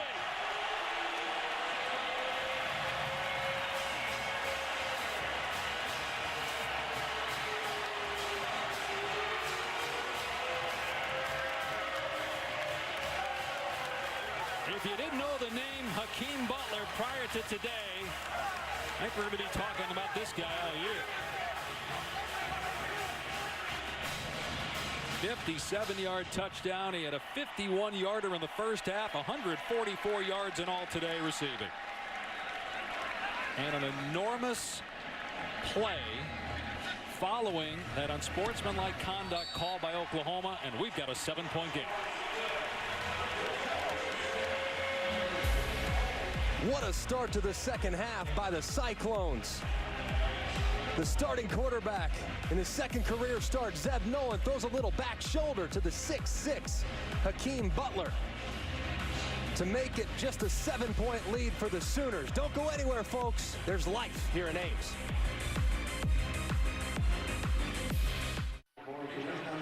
College football presented by Walmart on ABC is brought to you by Nissan, innovation that excites, and Courtyard by Marriott, the official hotel of the NFL.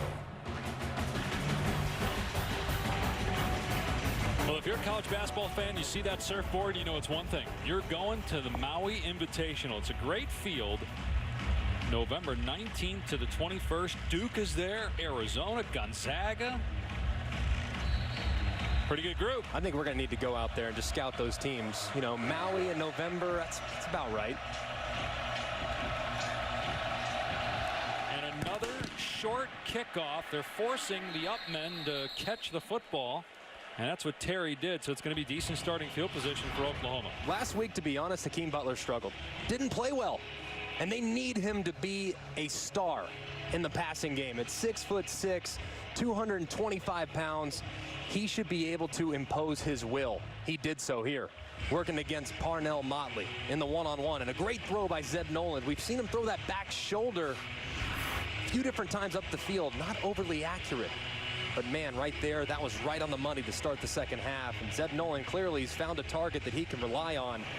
And Hakeem Butler's been outstanding after the catch, too. Just breaking tackle after tackle en route to 2 touchdowns. And Greg, we were told we might see 1, maybe 2 more quarterbacks for Iowa State. The way Noland is going, they may not want to take him off the field. No, you leave him in.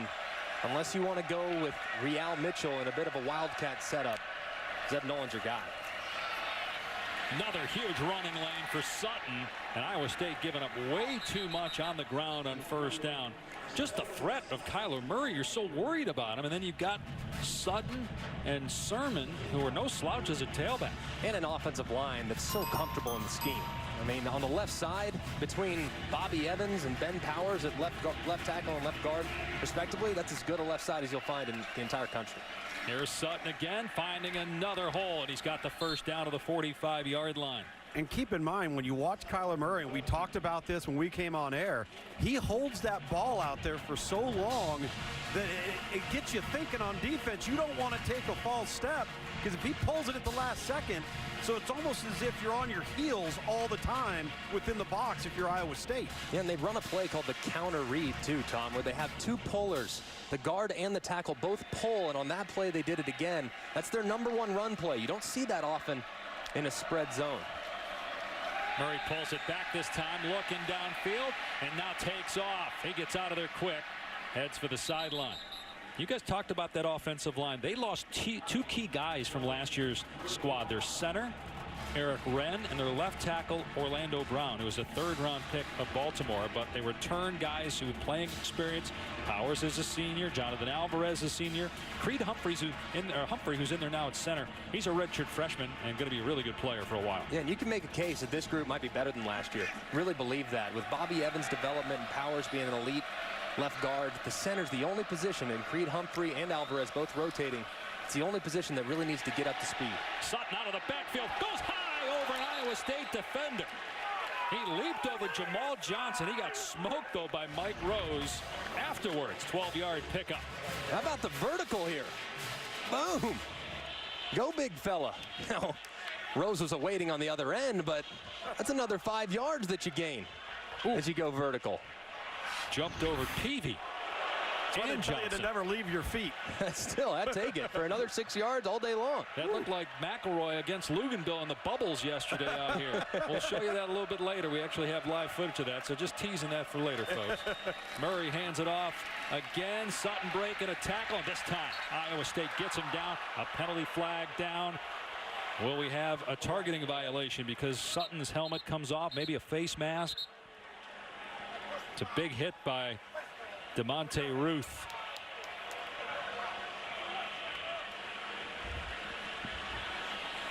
Personal foul, face mask, defense #6, 15 yards from the end of the run, automatic first down. Number 21 can stay in the ball game due to the foul. Yeah, you see that right arm of Ruth go and grab underneath and pull that face mask up. Man, that hurts too. Sutton, I mean, that chin strap's going right up against the bridge of your nose. Man, that's painful. It's a good call by the official. I'm glad to see Sutton's got no issues as he heads to the sideline, get a little swig of water. Good call, but really hard to miss when the guy's helmet gets taken off. Pretty obvious, isn't it? Kyler Murray on the move again. They're at the 22-yard line. And Murray hands for Sermon. Around the edge, breaks a tackle. Sermon keeps his balance. He's in. Touchdown, OU. More missed tackles by Iowa State. Man, the missed tackle here by arguably the best player on the defense, number 12, Eisworth. Look at him, wrap up. You see him throw that right shoulder into him, try to give him a body blow, and all you do is you give him forward momentum. Bad tackling by Iowa State, but a good job by Sermon continuing that forward momentum and barreling into the end zone. Oklahoma's only the second team in basically a calendar year to score more than 20 points on this Iowa State defense. And we're talking about the Big 12 where everybody scores more than 20. But Oklahoma's rolling today. The Sooners with 31 points early in the third quarter to go back up 2 scores here at Ames. Young forever. Week 2's Monday Night Football matchup has Russell Wilson and the Seahawks taking on Khalil Mack and the Bears. Coverage with Monday Night Countdown 6 Eastern 3 Pacific on ESPN, as well as the ESPN app. You can also catch the game in Spanish on ESPN2. Mack was pretty good in his Bears debut, but Aaron Rodgers was better. Who knows if Rodgers will go this week against the Vikings? He's injured. Touchback, it'll come out to the 25s. Take a look at our unexpected outcome, brought to you by ExxonMobil. It was last year in Norman. Iowa State down 11 points to Oklahoma at halftime. But Kyle Kempt, who's out today with an injury, in making his first career start through 3 second-half touchdown passes, the last to Alan Lazard for the winning score.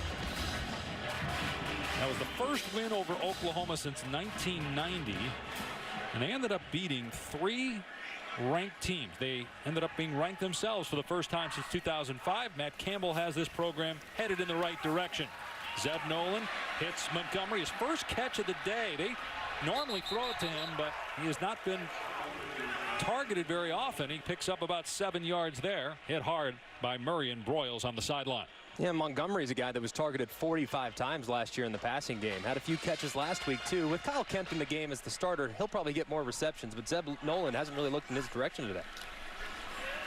2nd and 3. Nice cutback by Montgomery out to the 39-yard line. So I guess when you feel like things are maybe slipping away, go to your best player on consecutive plays.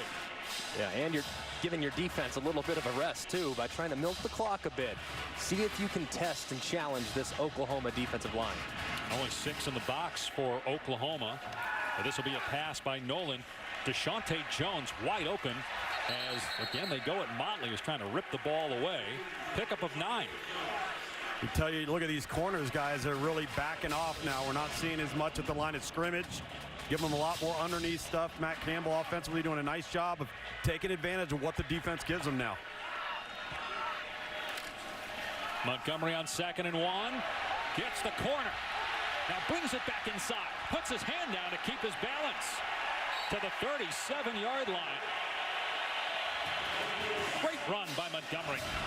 Great run as he just continues to fall forward. Montgomery hasn't had a ton of opportunities today, just his 14th carry right there, but making the most of it here in the second half.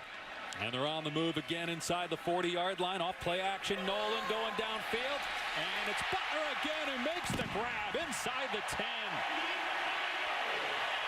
They mark him out of bounds at the 7-yard line. See if he gets a foot down, secures the catch. See that right foot, it's very close. Man, they're going to take a look at this. Yeah. The ruling on the previous play of a completed pass for a first down is under further review. I got a question here for you quarterbacks. So on that play right there, Butler clearly had his guy beat. Are you watching him, or is that a back shoulder throw no matter what? Because Butler had the defender beaten. If he'd have thrown it over the top, it's a touchdown. Yeah, more than likely. Usually you should always try to throw it to where the defender is not. Defender's on top, you throw the back shoulder, but taking a look a little bit closer. That's a catch. At it, of course, it's called a catch on the field, so it has to be indisputable video evidence to overturn. See that right foot? It's hard to tell from that angle. I think, Dave, too, to answer your question, you know, there used to be an old adage, if he's even, he's leaving. It means you're going to throw that ball over the top because your guy's going to track it. I think now with the size you have on the perimeter, Greg, right, if he's even, your back shoulder to the sideline. And finally, we've gotten into the third quarter here. Finally, Zeb Nolan After has figured it out. review, the ruling on the field is confirmed. Completed pass, first down. Our replay official's name, David Ames, but he's impartial. He is impartial, just having some fun. 1st and goal. But back to you guys' conversation about back shoulder versus over the top. Oklahoma has a speed advantage. Yep. Iowa State has a size advantage. Back shoulders are easier to complete to a bigger bodied wide receiver. You have a bigger catch radius, so not surprised to see them use that time and time again throughout the course of this game. Last time we saw this formation, they ended up in Wildcat. What happens here? And Butler out of the game. You saw him on the bike. 1st and goal from the 7. They shift everybody back just as they did before. And here it comes with Montgomery as the Wildcat quarterback. He's going to keep it here, and Oklahoma gobbles him up. But look at Montgomery push the pile. I mean, he was going nowhere, dead to rights. He just kept the feet moving and gets it down to the 3-yard line. They need to stay with that package and continue to just force the issue on the interior, challenge the Oklahoma defensive line. Montgomery's such a good back, and he's so strong. You only have a few yards, and you're probably thinking 4-down territory here. So continue to try to pound it on the inside if you think you have an advantage. Near 4-down territory, 2nd goal, 3-yard line, low snap. Montgomery breaks a tackle, puts his head down, and he's short of the goal line. Did well to get away from Curtis Bolton, who had him at the 5-yard line. So it's 3rd and goal on the 1-yard line. Bolton's so good and quick, but just first defender, Tom, almost never brings Montgomery down. It's remarkable. Right, it is remarkable. His balance is sensational. And to your point all day, he falls forward, so you're never getting negative yardage from him. There are a couple extra offensive linemen in there to help block here on 3rd and goal from the 1. Montgomery over the top. Pay dirt. Touchdown, Iowa State.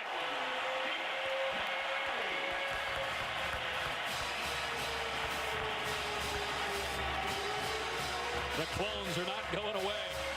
8-play, 75-yard drive in under 3 minutes.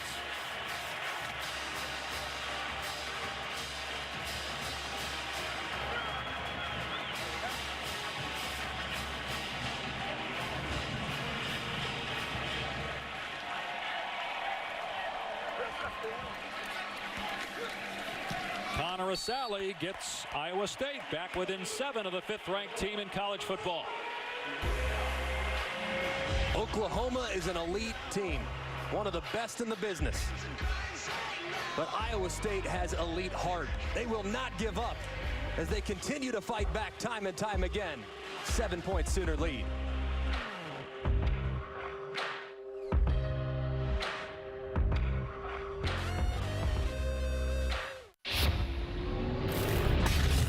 The college football playoff lives on ESPN.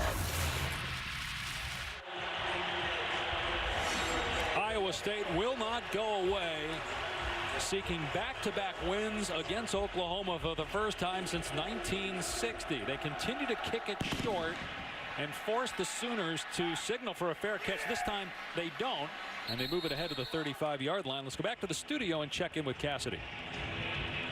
Thanks, Dave. It's time for the PlayStation View multi-view with these 3 live games across the ESPN networks. Over on ESPN, Florida State struggling against 2-0 Syracuse. And on ESPN2, number 21 Miami in a close one in the 3rd. Busy week 3. Speaking of close games, back to you guys at Ames. Interesting that Toledo's hanging around. And Oklahoma, Kyler Murray back on the field. 7-point lead over Iowa State, midway point of the 3rd quarter. 2 terrific coaching staffs, and that's on display today. Iowa State bringing some pressure here, and Sutton gets level behind the line of scrimmage.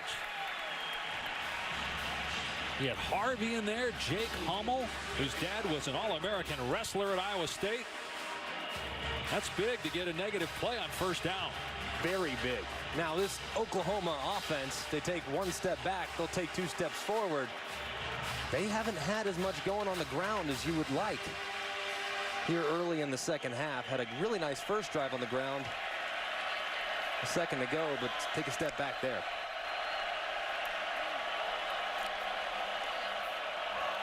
Sermon, he's going to throw it. Instead, he gets hit, but he breaks a tackle. Lowers the boom on the defender and out of bounds at the 41-yard line. But there it is again. Missed tackle. Iowa State has a chance at another negative play. Instead, they give up 7 yards to Sermon. Yeah, and make third down so much more manageable.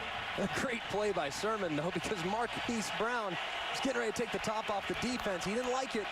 Instead, he tries to get forward for a positive gain to set up a third and manageable. Now you can run it or throw it with Kyler Murray at the helm, if you're Lincoln Riley, the offensive coordinator and head coach. Greg, they've been so good on third down today because of the dual threat quarterback. Murray. Open is Lamb. First down in Iowa State territory.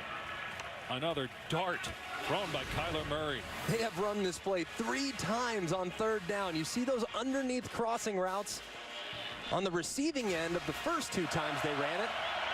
He threw it to Brown. This time he finds Lamb.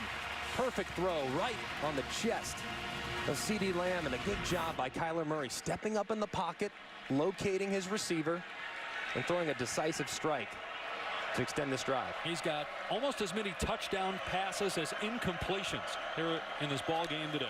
First down at the 47. Murray looking downfield. Deep ball pulled in inside the 20-yard line by Carson Meyer. His first career catch or rush in his 43rd career game. How about the back shoulder throw to a fullback down the middle of the field? I mean, that is unbelievable. The only time I've seen a fullback catch the ball that far downfield was when Pat Mahomes threw a touchdown to one last week. I mean, that was unbelievable. And you get the smiles on the sideline. 43 games, first catch. His role is not overlooked, though. He's very important to this offense as he replaces Dimitri Flowers, who is exceptional over the last few years. Meyer, a grad student, got his degree in finance. Back to the run. Great job by Sutton to keep his balance. He fumbled the ball. I thought he was down. No, they say Iowa State ball. And Sutton is shaken up. Braxton Lewis recovers it. Man, that looked like an ugly injury to Sutton. And it's Cyclone ball, another takeaway. Sutton trying to find himself as he's going down. And he gets hit. Oh, you see that left leg just kind of fall underneath him. He was down, though, wasn't he? Looks like he was down. It looked like that elbow was down before the ball got jarred loose. Let's take a look at it one more time. Yeah, he's down. He's down right there, and the ball starts to move. Of course, it's got to be indisputable. Got to be indisputable video evidence given the fact that it was called a fumble on the field. But looking at it right there, it looks like the ball is still in his possession as that knee hits the ground and as that elbow hits the ground as well. Boy, and Oklahoma cannot afford another loss at this position, guys. Good point, Tom, with Rodney Anderson out for the year with a knee injury suffered last week. And you just hate that for him. Ruling on the field of a fumble recovered by the defense is under further review. Man, just hate that for him, trying to fight for extra yardage. Goes down and he gets hit right as that leg plants. And it's kind of hard to tell, but look at the ball here, all right? Is the ball moving right there, the nose that's close to the body? Is it moving before that knee or that elbow goes down? I guess here's the thing, right? You can't go on opinion because it's got to be beyond all doubt. So if there's any doubt, if you're asking the question, did it move? It looks like it might have moved. You can't overturn it. Correct. There's Anderson, who again hurt his knee last week. He's had so many injuries. A bright young man that's a grad student pursuing a master's degree that's had to deal with severe injuries. And you hope Marcellus Sutton, after what looked like a vicious leg injury, is okay. Man, you hope that. Gosh. Anderson was trying to come up to the field, guys, and support his teammate. The officials sent him back. But yeah, this is getting to be a really thin group now for Oklahoma on the back end. They do have a couple freshmen they like. We've seen TJ Pledger some this year. Kennedy Brooks, another freshman that they're high on. Here's the call. After reviewing the play, the runner's knee was down prior to losing control of the ball. It'll be second down for Oklahoma at the 14-yard line. So, and that's the what we correct call. felt, that it was beyond all doubt, the knee was down and he still had possession of the ball. So it's going to be second down for Oklahoma with the ball at the 14-yard line of Iowa State. 9 yards to go, leading by 7, outside 4 to play here in the third quarter. You have to think now, with 2 running backs out and Sermon being obviously your most reliable ball carrier, do they rely a little bit more on Kyler Murray's legs to ice this ball game? A lot of time left, obviously plenty of opportunities for Iowa State to get back into it. A stop here could be huge. They have favorable numbers in the box to run it, though. See if they challenge him. Play action. Murray to the end zone. Knocked down. Incomplete. Calcaterra, the intended receiver. DeAndre Payne stuck his hand in there and made sure Calcaterra wouldn't pull it in. Calcaterra with a 5-inch height advantage. Man, they're lucky they didn't get a pass interference here. There was a lot of contact between Payne and Calcaterra there in the back of the end zone. If they would have thrown a flag, I would not have been surprised whatsoever. Instead, they opt to let him play, and Oklahoma has 3rd and long inside the red zone. And if you're Iowa State, you can't have any more missed tackles on the perimeter. Timeout here by the Cyclones. That'll leave them with 2. 3:52 to play in the third quarter. The clock's actually still running, so a mistake here by the clock operator. They're going to have to stop it and put time back on the clock. They just caught it right now. Tomorrow morning on ESPN, kick off your week 2 with Sunday NFL Countdown. A great story on James Conner. College football fans know that story well from his days at Pitt, overcoming cancer. Had a breakout performance last week with the Steelers. Tomorrow morning, 10 Eastern on ESPN, as well as the ESPN app. The Jets, a big story after their Monday night win in Detroit. You look at the history of their first-round quarterbacks, and hasn't been too good other than, of course, Broadway Joe back in 1965. Ken O'Brien had some good moments. So did Richard Todd. Chad Pennington turned out to be a solid pro. Mark Sanchez. But how about Sam Darnold? Man, after that first pass, everybody that's a Jets fan is like, oh, here we go again. But he bounced back, to say the least. Yeah, he played very well. And Detroit looked just brutal under Matt Patricia, who's a Bill Belichick disciple. You should know that Jets team inside and out, having worked for the Patriots for so long. But Sam Darnold looked outstanding. I'm just a little disappointed he didn't put the 7th-round quarterbacks in there, too, that were drafted by the Jets over the last few years. One win under your belt as a member of the Jets. I can't remember who that was against. Don't bring it up either. 3rd and 9 on the 14-yard line. Murray in trouble, running around, breaks a tackle, and here he goes. And Iowa State able to string that play out. Willie Harvey, I mean, that ain't easy. Once he gets the corner, maybe he just ran out of gas because he was running around for 15, 20 seconds.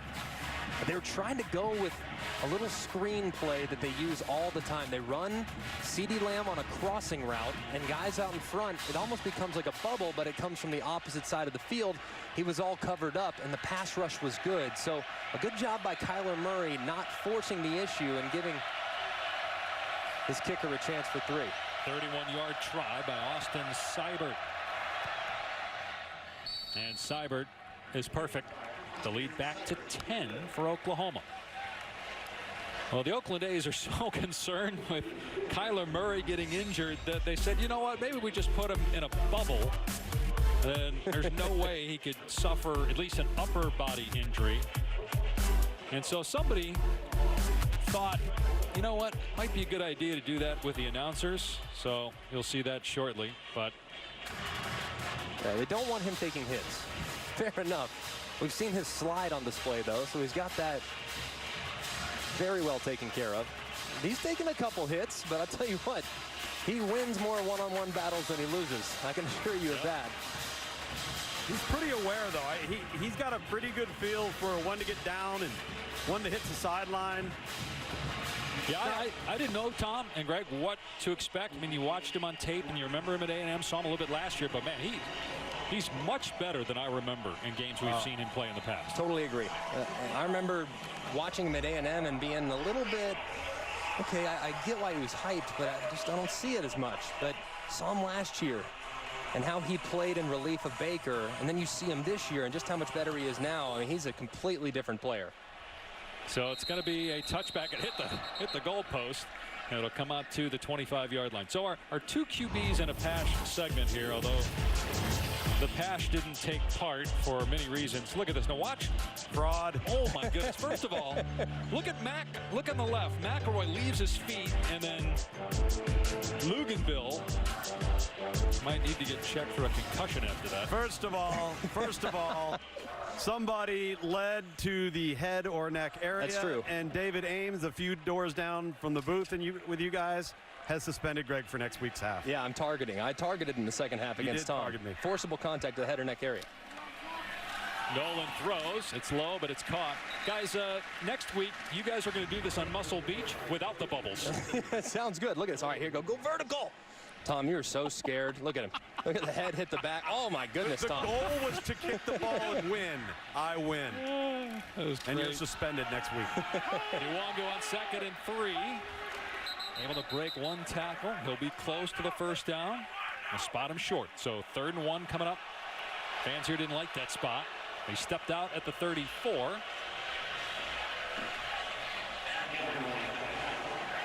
How hot was it in that bubble? Oh, not as hot as it is right now.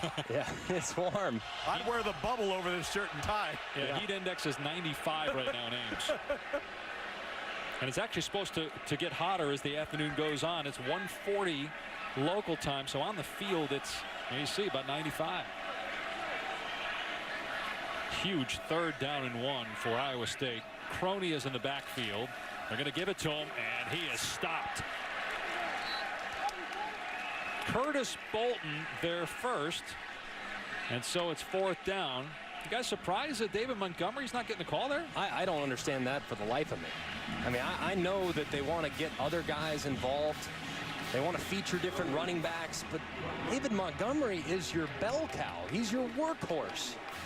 And on the most important snap of the game, you're down 10. You just held Oklahoma to a field goal. Okay about the momentum. You put in a backup. Who weighs less than Montgomery. As that is a poor punt that goes out of bounds. That makes no sense at all. Guy that misses all those, forces all those missed tackles too in Montgomery on the bench on that play. Here's Cassidy in the studio. Thanks, Dave. And now let's take a look at a performance above brought to you by Jersey Mike's. And we talked about Toledo keeping it close on number 21 Miami. Well, Malik Rozier finds Lawrence Cager. And the Canes are on top 35-21 after 3 over on ESPN2. Dave, Greg, Tom, back to you. All right, Cass, and here it's a 10-point game. Oklahoma with the football back. 1:38 to go in the 3rd quarter. And they're looking still at that leg of Marcellus Sutton, who was injured on the last possession. And, man, you just hope he's okay, man. It just looked so awkward as he was going down. And as we look to this Oklahoma possession, this is a spot where Oklahoma, they try to drive the nail in the coffin. They'll throw it over the top in a situation like this when they're trying to get some momentum. TJ Pledger is in the game right now. And he gets taken down after a short game. Here's our Aflac trivia question. Two schools have won the national championship the year after losing a Heisman Trophy winner. Obviously, Oklahoma's trying to do that this year. Baker Mayfield to the Cleveland Browns, and Kyler Murray looking to lead them back to the college football playoff and a national championship. Can you name the two? Does it have to be immediately after? It's the year after. That's the definition of the yes. Okay. Why? Because that eliminates Mark Ingram in 2011 when Alabama won it. Got to think my way through it. Play fake here from Murray, looking deep, now throws to the sideline, and that is incomplete. It was trapped by Marquise Brown. 3rd and long for Oklahoma. Let's see if he caught it. And you can see that it hit the ground. Yeah, as Brown's trying to corral it. Just a little low. One of the few off-target passes we've seen from Kyler Murray today. Been very dialed in, especially on the intermediate passing game to the boundary.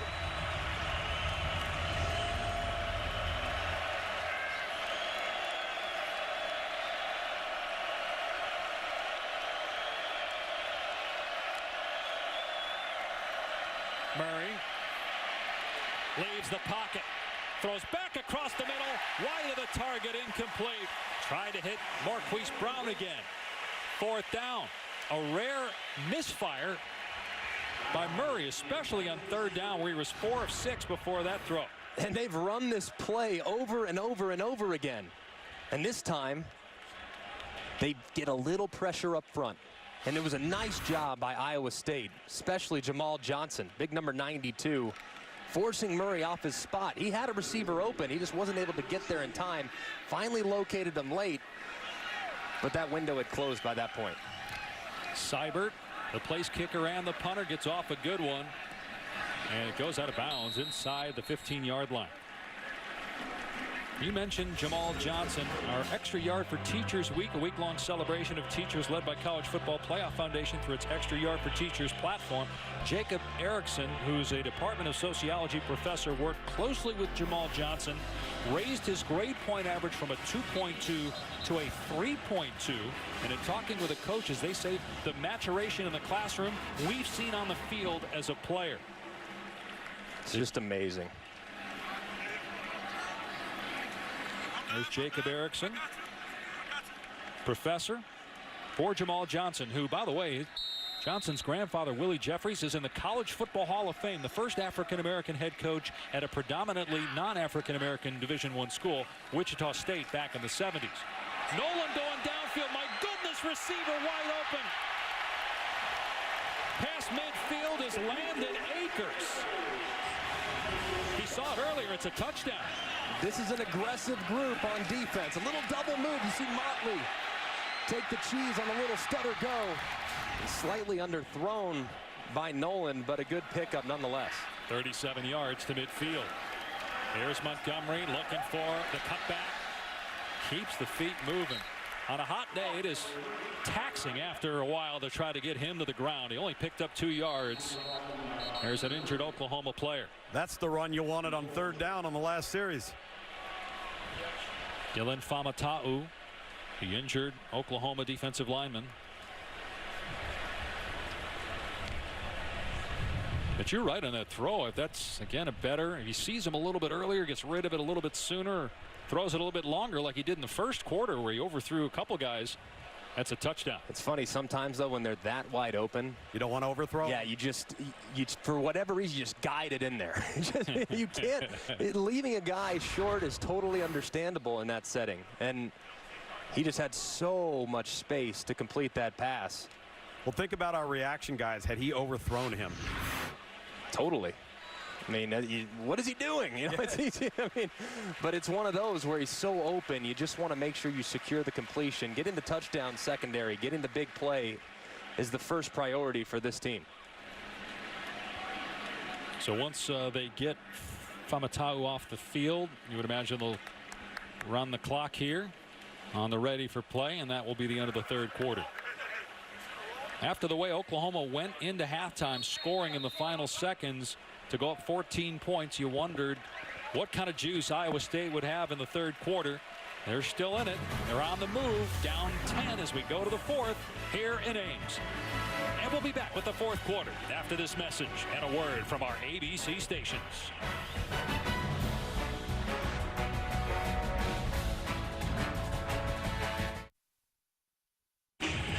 Last game for Ryan Day as the acting head coach before Urban Meyer is back full-time for the Ohio State Buckeyes. A top 15 matchup tonight on ABC from AT&T Stadium in Arlington. You know there's going to be a good Ohio State turnout, so it's hard to say it's a home game even though you're 30 minutes from TCU.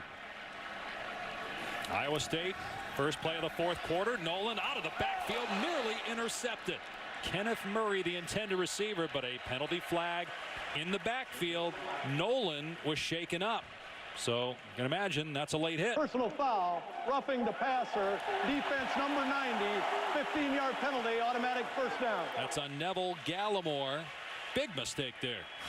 Yeah, this was almost a pick 6, and now it's a fresh set of downs. Gallimore clearly 4 steps. This is close. I mean, that's the right call. It wasn't as egregious as I originally thought, but that was the correct call. He did hit him a little bit late. I thought it was like 4 steps, didn't you? No, I thought it was about a step and a half. But it's still, I mean, he hit him late and he hit him hard. So it's the correct call and a good job by our officials. First down for Iowa State on the Oklahoma 33-yard line. We were told we'd see some other quarterbacks today, but Nolan, hard to take off the field the way he's playing right now. 284 yards passing and 2 scores. He hands off for Montgomery here, and Montgomery tackled in the backfield. Well, give him forward progress. He kept the feet going. Either the whistle blew, or they're going to say forward progress was stopped at the 34. It's a 1-yard loss. It's not often that he's brought down for lost yardage. It appears that there's an injured player on the field, too. Yeah, Josh Kniffel, the starting right guard for Iowa State. He's face first on the turf. Back in a moment.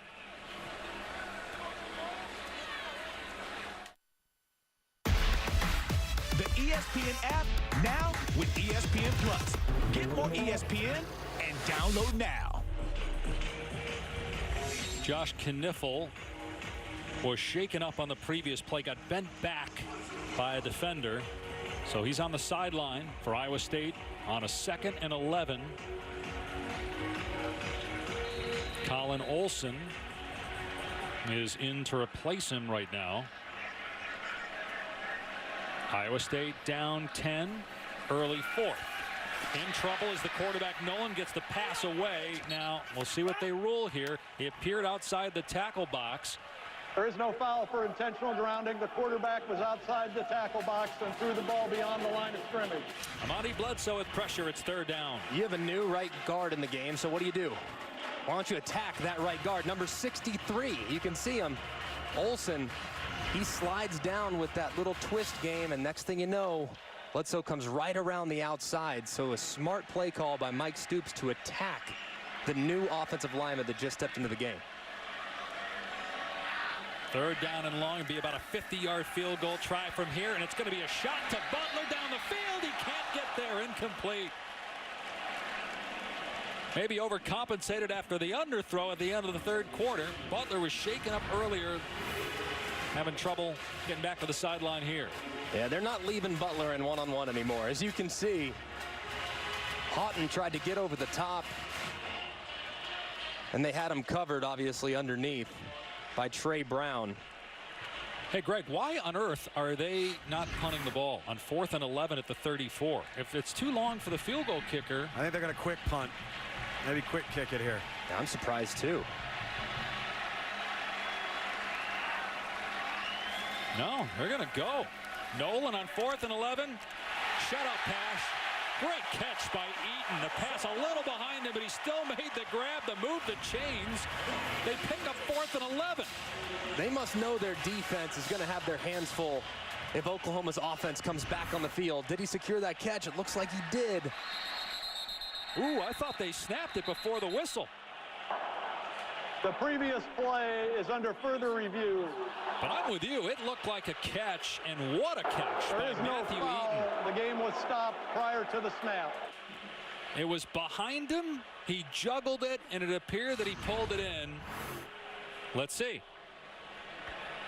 And look, does that ball, does he secure it without it touching the grass? And it can hit the grass as long as you maintain control. If you control it, it can hit the ground. Correct. And so is there indisputable video evidence to overturn that? There's not to me. And catch no catch is one of the most controversial rulings that you have in football, not just in college, but we all know the long list of issues that the NFL has had with it as well, and they've tried to just institute a lot more clarity as to whether or not it's a catch or not. But man, it can go either way sometimes. You might have 100 officials in a room, 50 will think it's a catch, 50 will think it's an incompletion. Based on the fact that it was called a completion on the field, I have a hard time thinking that they're going to do anything but let the play stand. They would say a play stands is called, won't be confirmed, it won't be changed. It'll just stand because they don't have enough conclusive evidence to overturn. And either Matt Campbell, guys, had no confidence in his punter. Clearly didn't think the field goal kicker could make it, but I mean, to go for it on 4th and 11 when you're still in the game. Yeah, 2-score game with a ton of time left, but he must be looking at his defense and saying, hey, we might be a little out of gas on that side of the ball. And given how explosive this group can be, we got to take a chance. After reviewing the play, the ruling on the field of a completed pass is confirmed. First down. So they get confirmation because, again, if it hits the ground, as long as you don't lose control, it's a catch. And to your point, if he doesn't have confidence in defense, whether you give it to him on the 5 or the 35, at that point, does it really matter? And with this group, it doesn't matter. It's Oklahoma. It's one of the most explosive offenses in all of college football and has been for a half decade. So maybe if it's playing against any other offense, you do punt it. But against Oklahoma and Kyler Murray, probably best to leave your offense on the field and get aggressive with it. Now they got to pay it off here with points inside the red zone on 1st and 10. David Montgomery off the left side. Shoves a defender with force as he's pushed out of play. Trey Norwood went backwards on that play. How many times does he see a defender on skates after a stiff arm? Yeah, that's pretty strong right there. I mean, and he didn't even get full extension. Zeb Nolan's got to be very careful here, guys, because they have to come away with points on this drive. Can't take risks with a football down here. 2nd and 9 at the 17.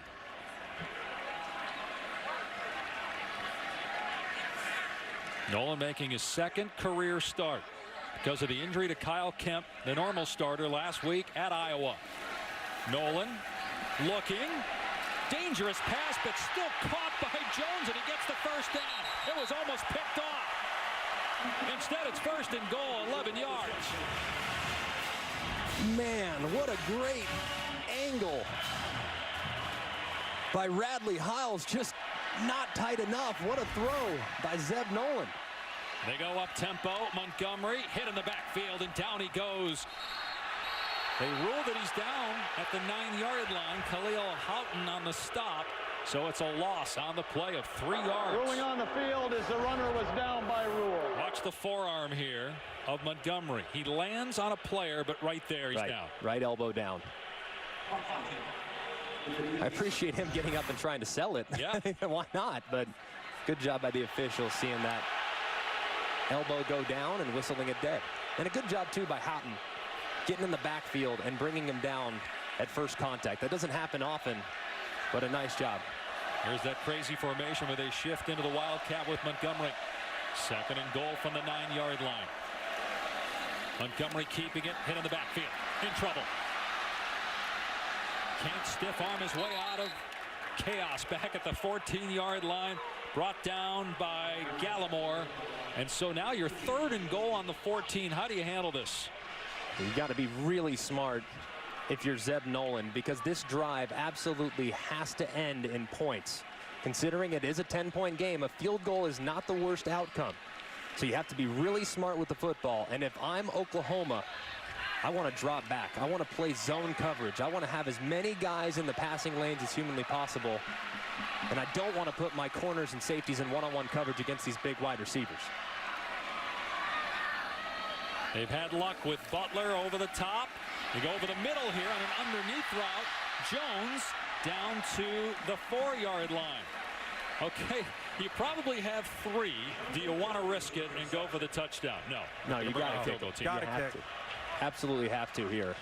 And a good job not putting him in harm's way. A 3rd and 14, 3rd and 13, and goal. Just the likelihood of getting it is so incredibly small, and especially with a guy that's only making his 2nd start. Don't put him in harm's way. Throw it underneath. Maybe you break a tackle. Maybe you slip and score.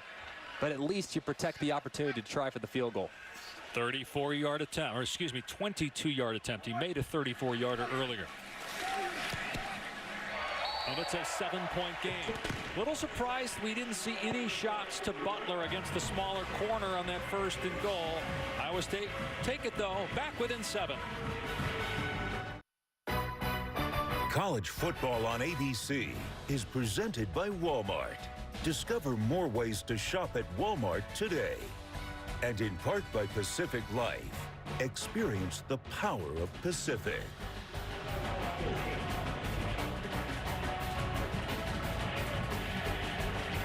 Iowa State beat 2 top 5 teams a year ago, including Oklahoma and Norman. TCU here. Prior to that, they'd won once in their history against a top 5 team. Can they do it again against the Sooners? and do it with a quarterback who has very little starting experience. Kyle Kemp last year had never started. For Zeb Nolan, this is just his second career start. Iowa State going to put it in play here to Brown. They've been kicking it away from him. They give him a shot. And he's finally wrestled down at the 28-yard line. Our Pacific Life game summary.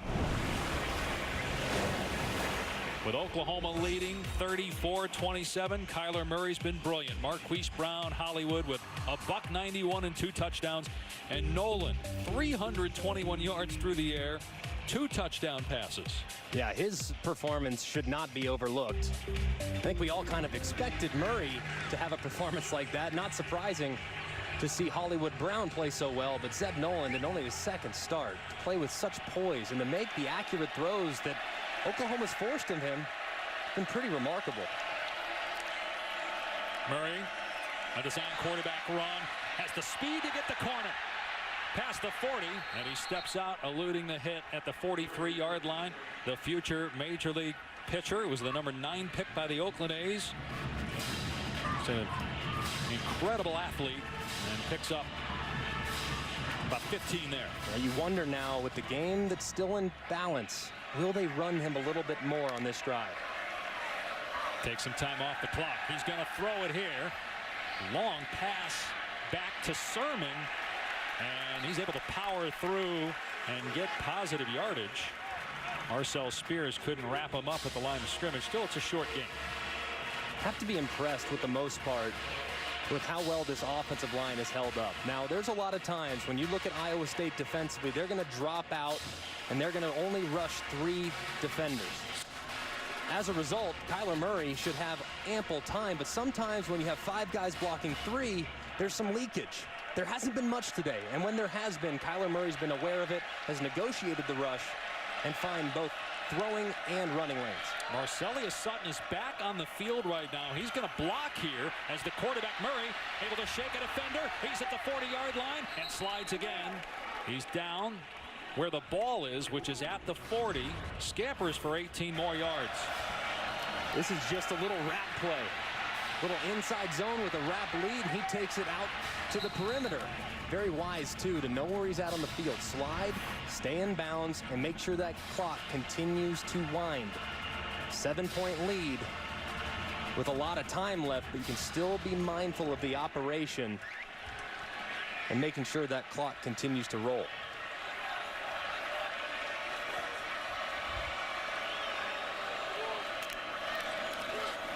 Going to be Sutton getting the call here.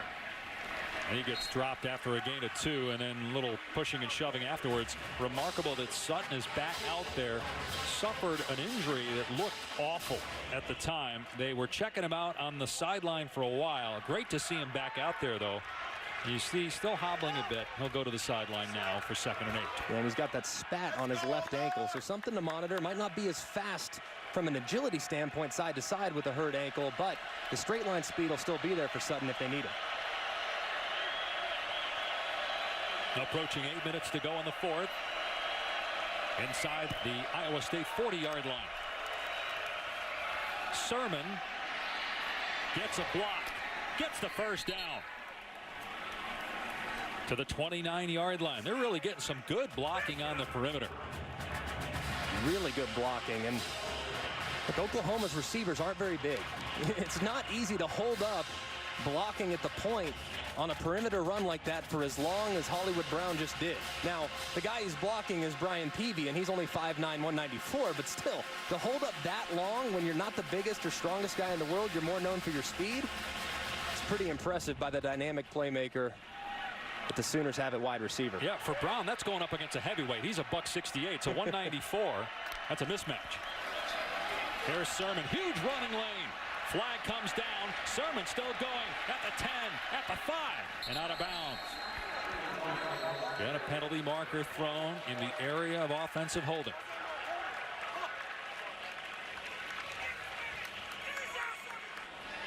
If that is on Oklahoma, it negates a huge run by Trey Sermon. Holding offense number 75. 10-yard penalty from the previous spot. Replay first down. That's Drew Samia, the right guard.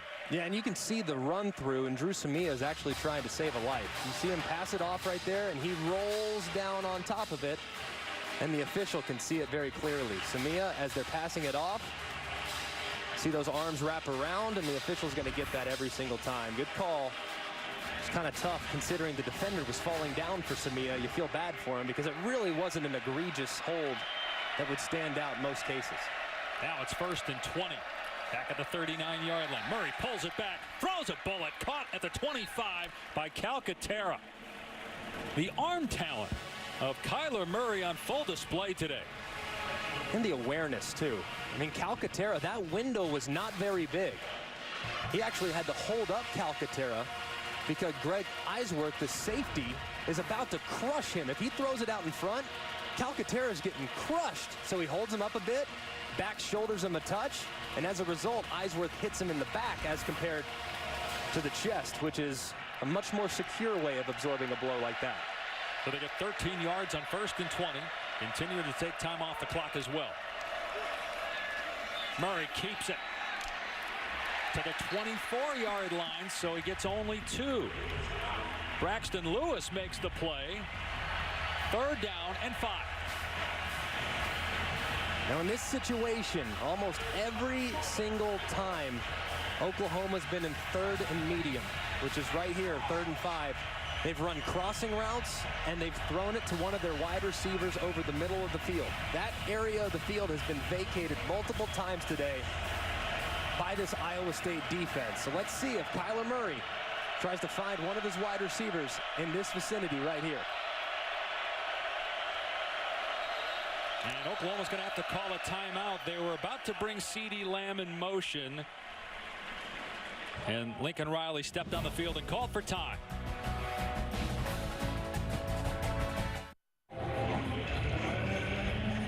Welcome back to Ames. Our Aflac trivia question answer. 2 schools have won the championship the year after losing a Heisman Trophy winner. The answer? In 1988, Notre Dame. Tim Brown won the Heisman the year before. 2003, USC. The year after Carson Palmer won the Heisman Trophy. Meanwhile, here in Ames, Oklahoma by 7 with a 3rd down and 5 at the Iowa State 24-yard line. Kyler Murray has been brilliant in his first collegiate road start. What's he got here? He'll throw. And he's got a man. It's caught for a 1st down by Tease, who had a touchdown earlier. He's out of bounds at the 16-yard line for 8 yards. Just a really good isolation route. Just a little Ohio, little 5-yard out route by Tease, who's got great sudden agility, working against Arnold Azuna there in the slot. That's a long throw too, Greg. That is a long throw, and it's a dangerous throw. Yeah. Anything inside, if Tease won convincingly on the route, but anything inside, that can go the other way. It's a really nice throw to get it out in front, to hit Tease in a catchable spot right in the chest. And now they take some time off the clock with the lead. They snap it with about 5 on the play clock, and they just run it. Sermon up the gut. Picks up 1 to the 15-yard line, hit by Uwazurike. 2 timeouts remaining for Iowa State. And obviously Oklahoma in field goal range, so they got to imagine Lincoln Riley's going to be careful here with what he calls, right? Yeah, and they got to milk every second of this play clock. And this is where Oklahoma has such an advantage over most of the Big 12, because their offensive line is so elite. Usually throughout the Big 12, you don't see as many great offensive linemen. You see good athletes, you see a great tackle here, maybe a good center here, but collectively as a unit, there's no one in the Big 12 that's as good as Oklahoma. So putting games away is where they've really excelled in the last 2 years. Murray in trouble in the backfield. They sack him back at the 25-yard line. Jamal Johnson. Spencer Benton was back there as well, but it's Johnson that gets the takedown and a loss of 10. Man, a huge play. They tried to go with a little quarterback counter. You see the fake throw to the right, trying to run it to the left, but they cut him off. As a result, Kyler Murray reverses field, where Johnson is waiting for him with his arms wide open. Matt Campbell likes what he sees from the defense, forcing a big negative play. Let's see if they run it here to take time off the clock, or throw it, try to get the 1st down on 3rd and 18 through the air. Be about a 42-yard field goal from here. They are going to keep it on the ground, and there's no running room. In fact, Sermon loses a yard at the 25. Now they've got an excellent kicker, and Austin Seibert going to try to make it a 10-point game. It's going to be about a 43-yard try, so no gimme. That was a 7-minute, 15-second drive. At least they got it to the middle of the field, though, for this attempt.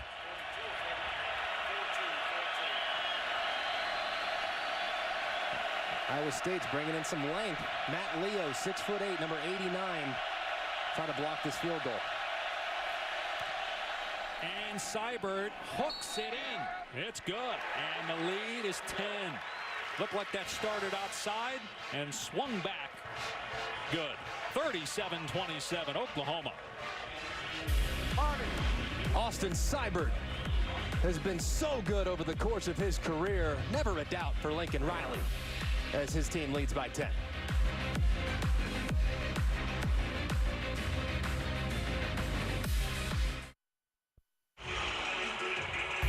Today's Player Spotlight brought to you by Discover. Kyler Murray, his first road start, and he was almost perfect. 348 yards, 3 touchdowns, seemed to make all the right decisions. And Oklahoma leads by 10, inside 3 minutes to go. It will come out to the 25. No one thought about it and then took a knee, so it's a touchback. Let's check in with Cassidy in the studio. Thanks, Dave. DirecTV, more for your college football thing. And you may remember that Troy upset LSU last year, looking to do the same to Nebraska today. B.J. Smith with his second rushing touchdown of the day, and the Trojans drop Nebraska to 0-2 on the year. And coming up next on ABC, number 6 Wisconsin hosting BYU. Jonathan Taylor had 253 rushing yards last week. What will he do today? That's at 3:30 Eastern on ABC. Guys? Taylor's so fun to watch. He ran wild on everybody last year. Meanwhile here, Iowa State just trying to get something on this drive, and look for the onside kick. Nolan from his 25 over the middle. It's caught. Pulled in by Milton. Going to be just short of the line to gain, so the clock's still moving. You don't have to be crazy aggressive in this setting. You have 3 timeouts, plenty of time. Be mindful of where the defenders are and make sure you see the whole field. In trouble, Nolan steps up and throws it away. Good job by Nolan there. Get out of trouble and make sure that he threw it out of play. So it's 3rd down and 1. Nolan has played really well given the circumstances. The starter, Kyle Kempt, who was the hero last year in Norman when Iowa State upset the Sooners, he's hurt, can't go today. Nolan starts and has played great. And he completes the pass for a 1st down to Matthew Eaton, the guy that he threw to on 4th and 11 on the last drive. Clock stops to reset the chains. And they don't need to be in huge hyper speed tempo just yet. Just need to stay in a nice rhythm offensively and make sure you get a correct play call. Nolan to the sideline. It's caught, and then Jones steps out of bounds. That'll stop the clock. 2:02 to go. Again, 2 timeouts left for Iowa State. If you're Oklahoma defensively, you've got to start protecting the sidelines with your corners, forcing everything to the inside. Can't allow those intermediate throws to the sideline. He just gave up 8 yards rather easily. 2nd and 2. Boy, it took a long time there to snap the ball. The clock started on the ready for play. Now it stops because of the false start at 1:49.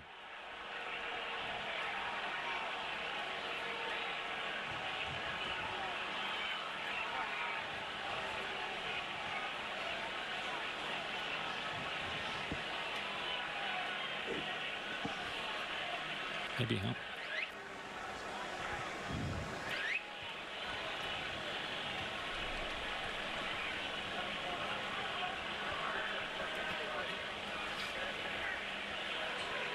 Coming over for an explanation here.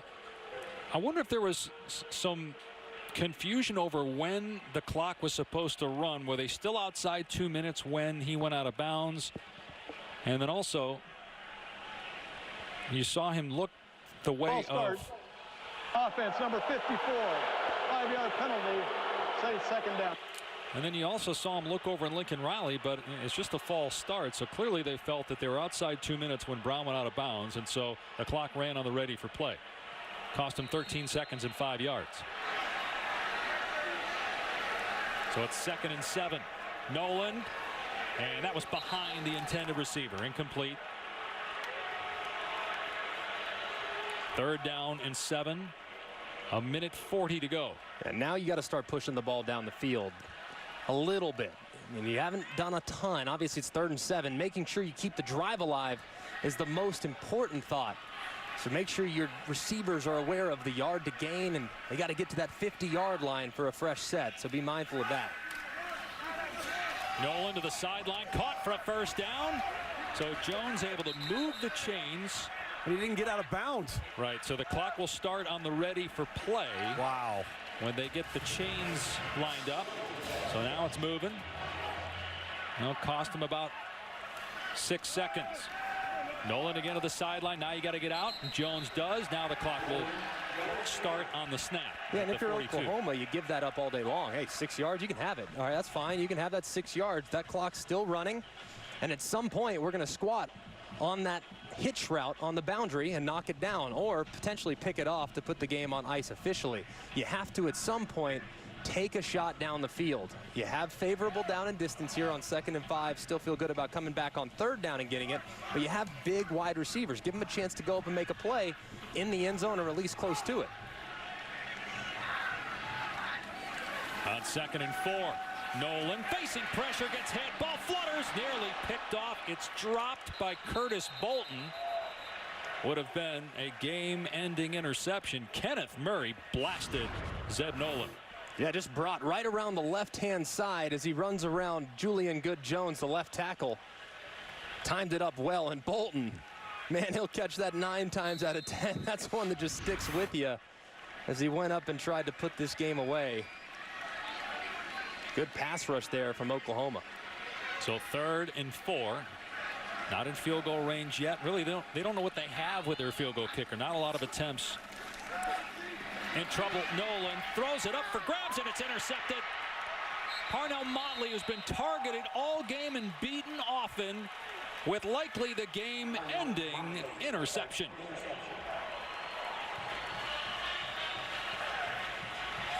And that was all created by the pass rush. 2 consecutive plays in which defenders were right in the lap of Zeb Nolan. This time, it's number 55, Kenneth Mann, as he slipped inside. Julian Good-Jones on consecutive plays giving up pressures. This time, it is reeled in by an Oklahoma defender. And this defense steps up when they needed it most. Wasn't perfect by any stretch of the imagination, but they made the plays necessary with the game was on the line. Credit to Motley. It's not where you start the game, it's where you finish. Had a tough day, really tough day, missed some tackles, gave up some big plays.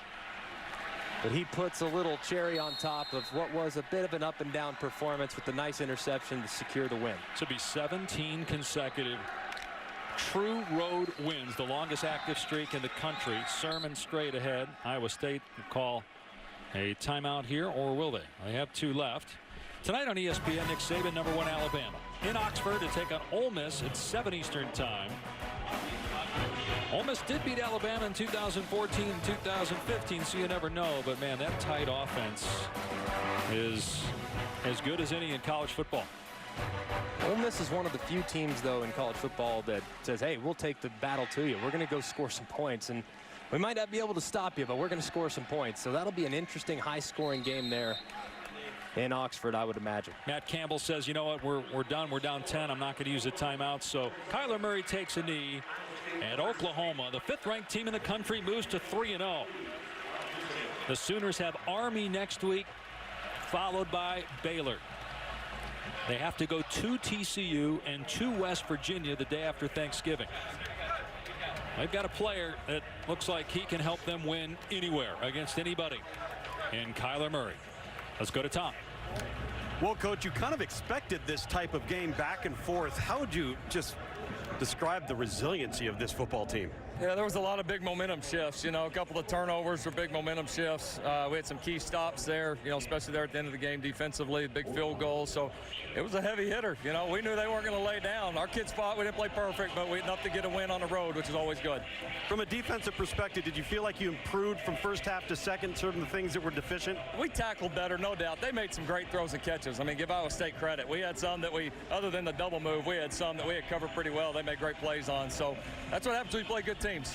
Real quickly, how impressed were you with Kyler Murray's performance today? He played well. He played within himself, ran well, threw well, continues to play well for our team. Thanks, Coach. All right, thanks, Tom. Kyler Murray threw for 348 yards, 3 touchdowns. He rushed for 77 yards. Now check this out. This is crazy. First 3 games for Mayfield last year, the Heisman winner, and the first 3 games for Murray this year. They're off by 1 yard. Same number of touchdowns responsible for. Absolutely amazing. The only difference between the two is that Baker went number 1 overall, Kyler went number 9. That's the only difference between the two players. Outstanding performance from the Sooner quarterback. Different sports, of course. One NFL, one Major League Baseball. All right. It was fun. Oklahoma survives 37-27 over Iowa State. Let's send you to Kevin Agandi in the studio.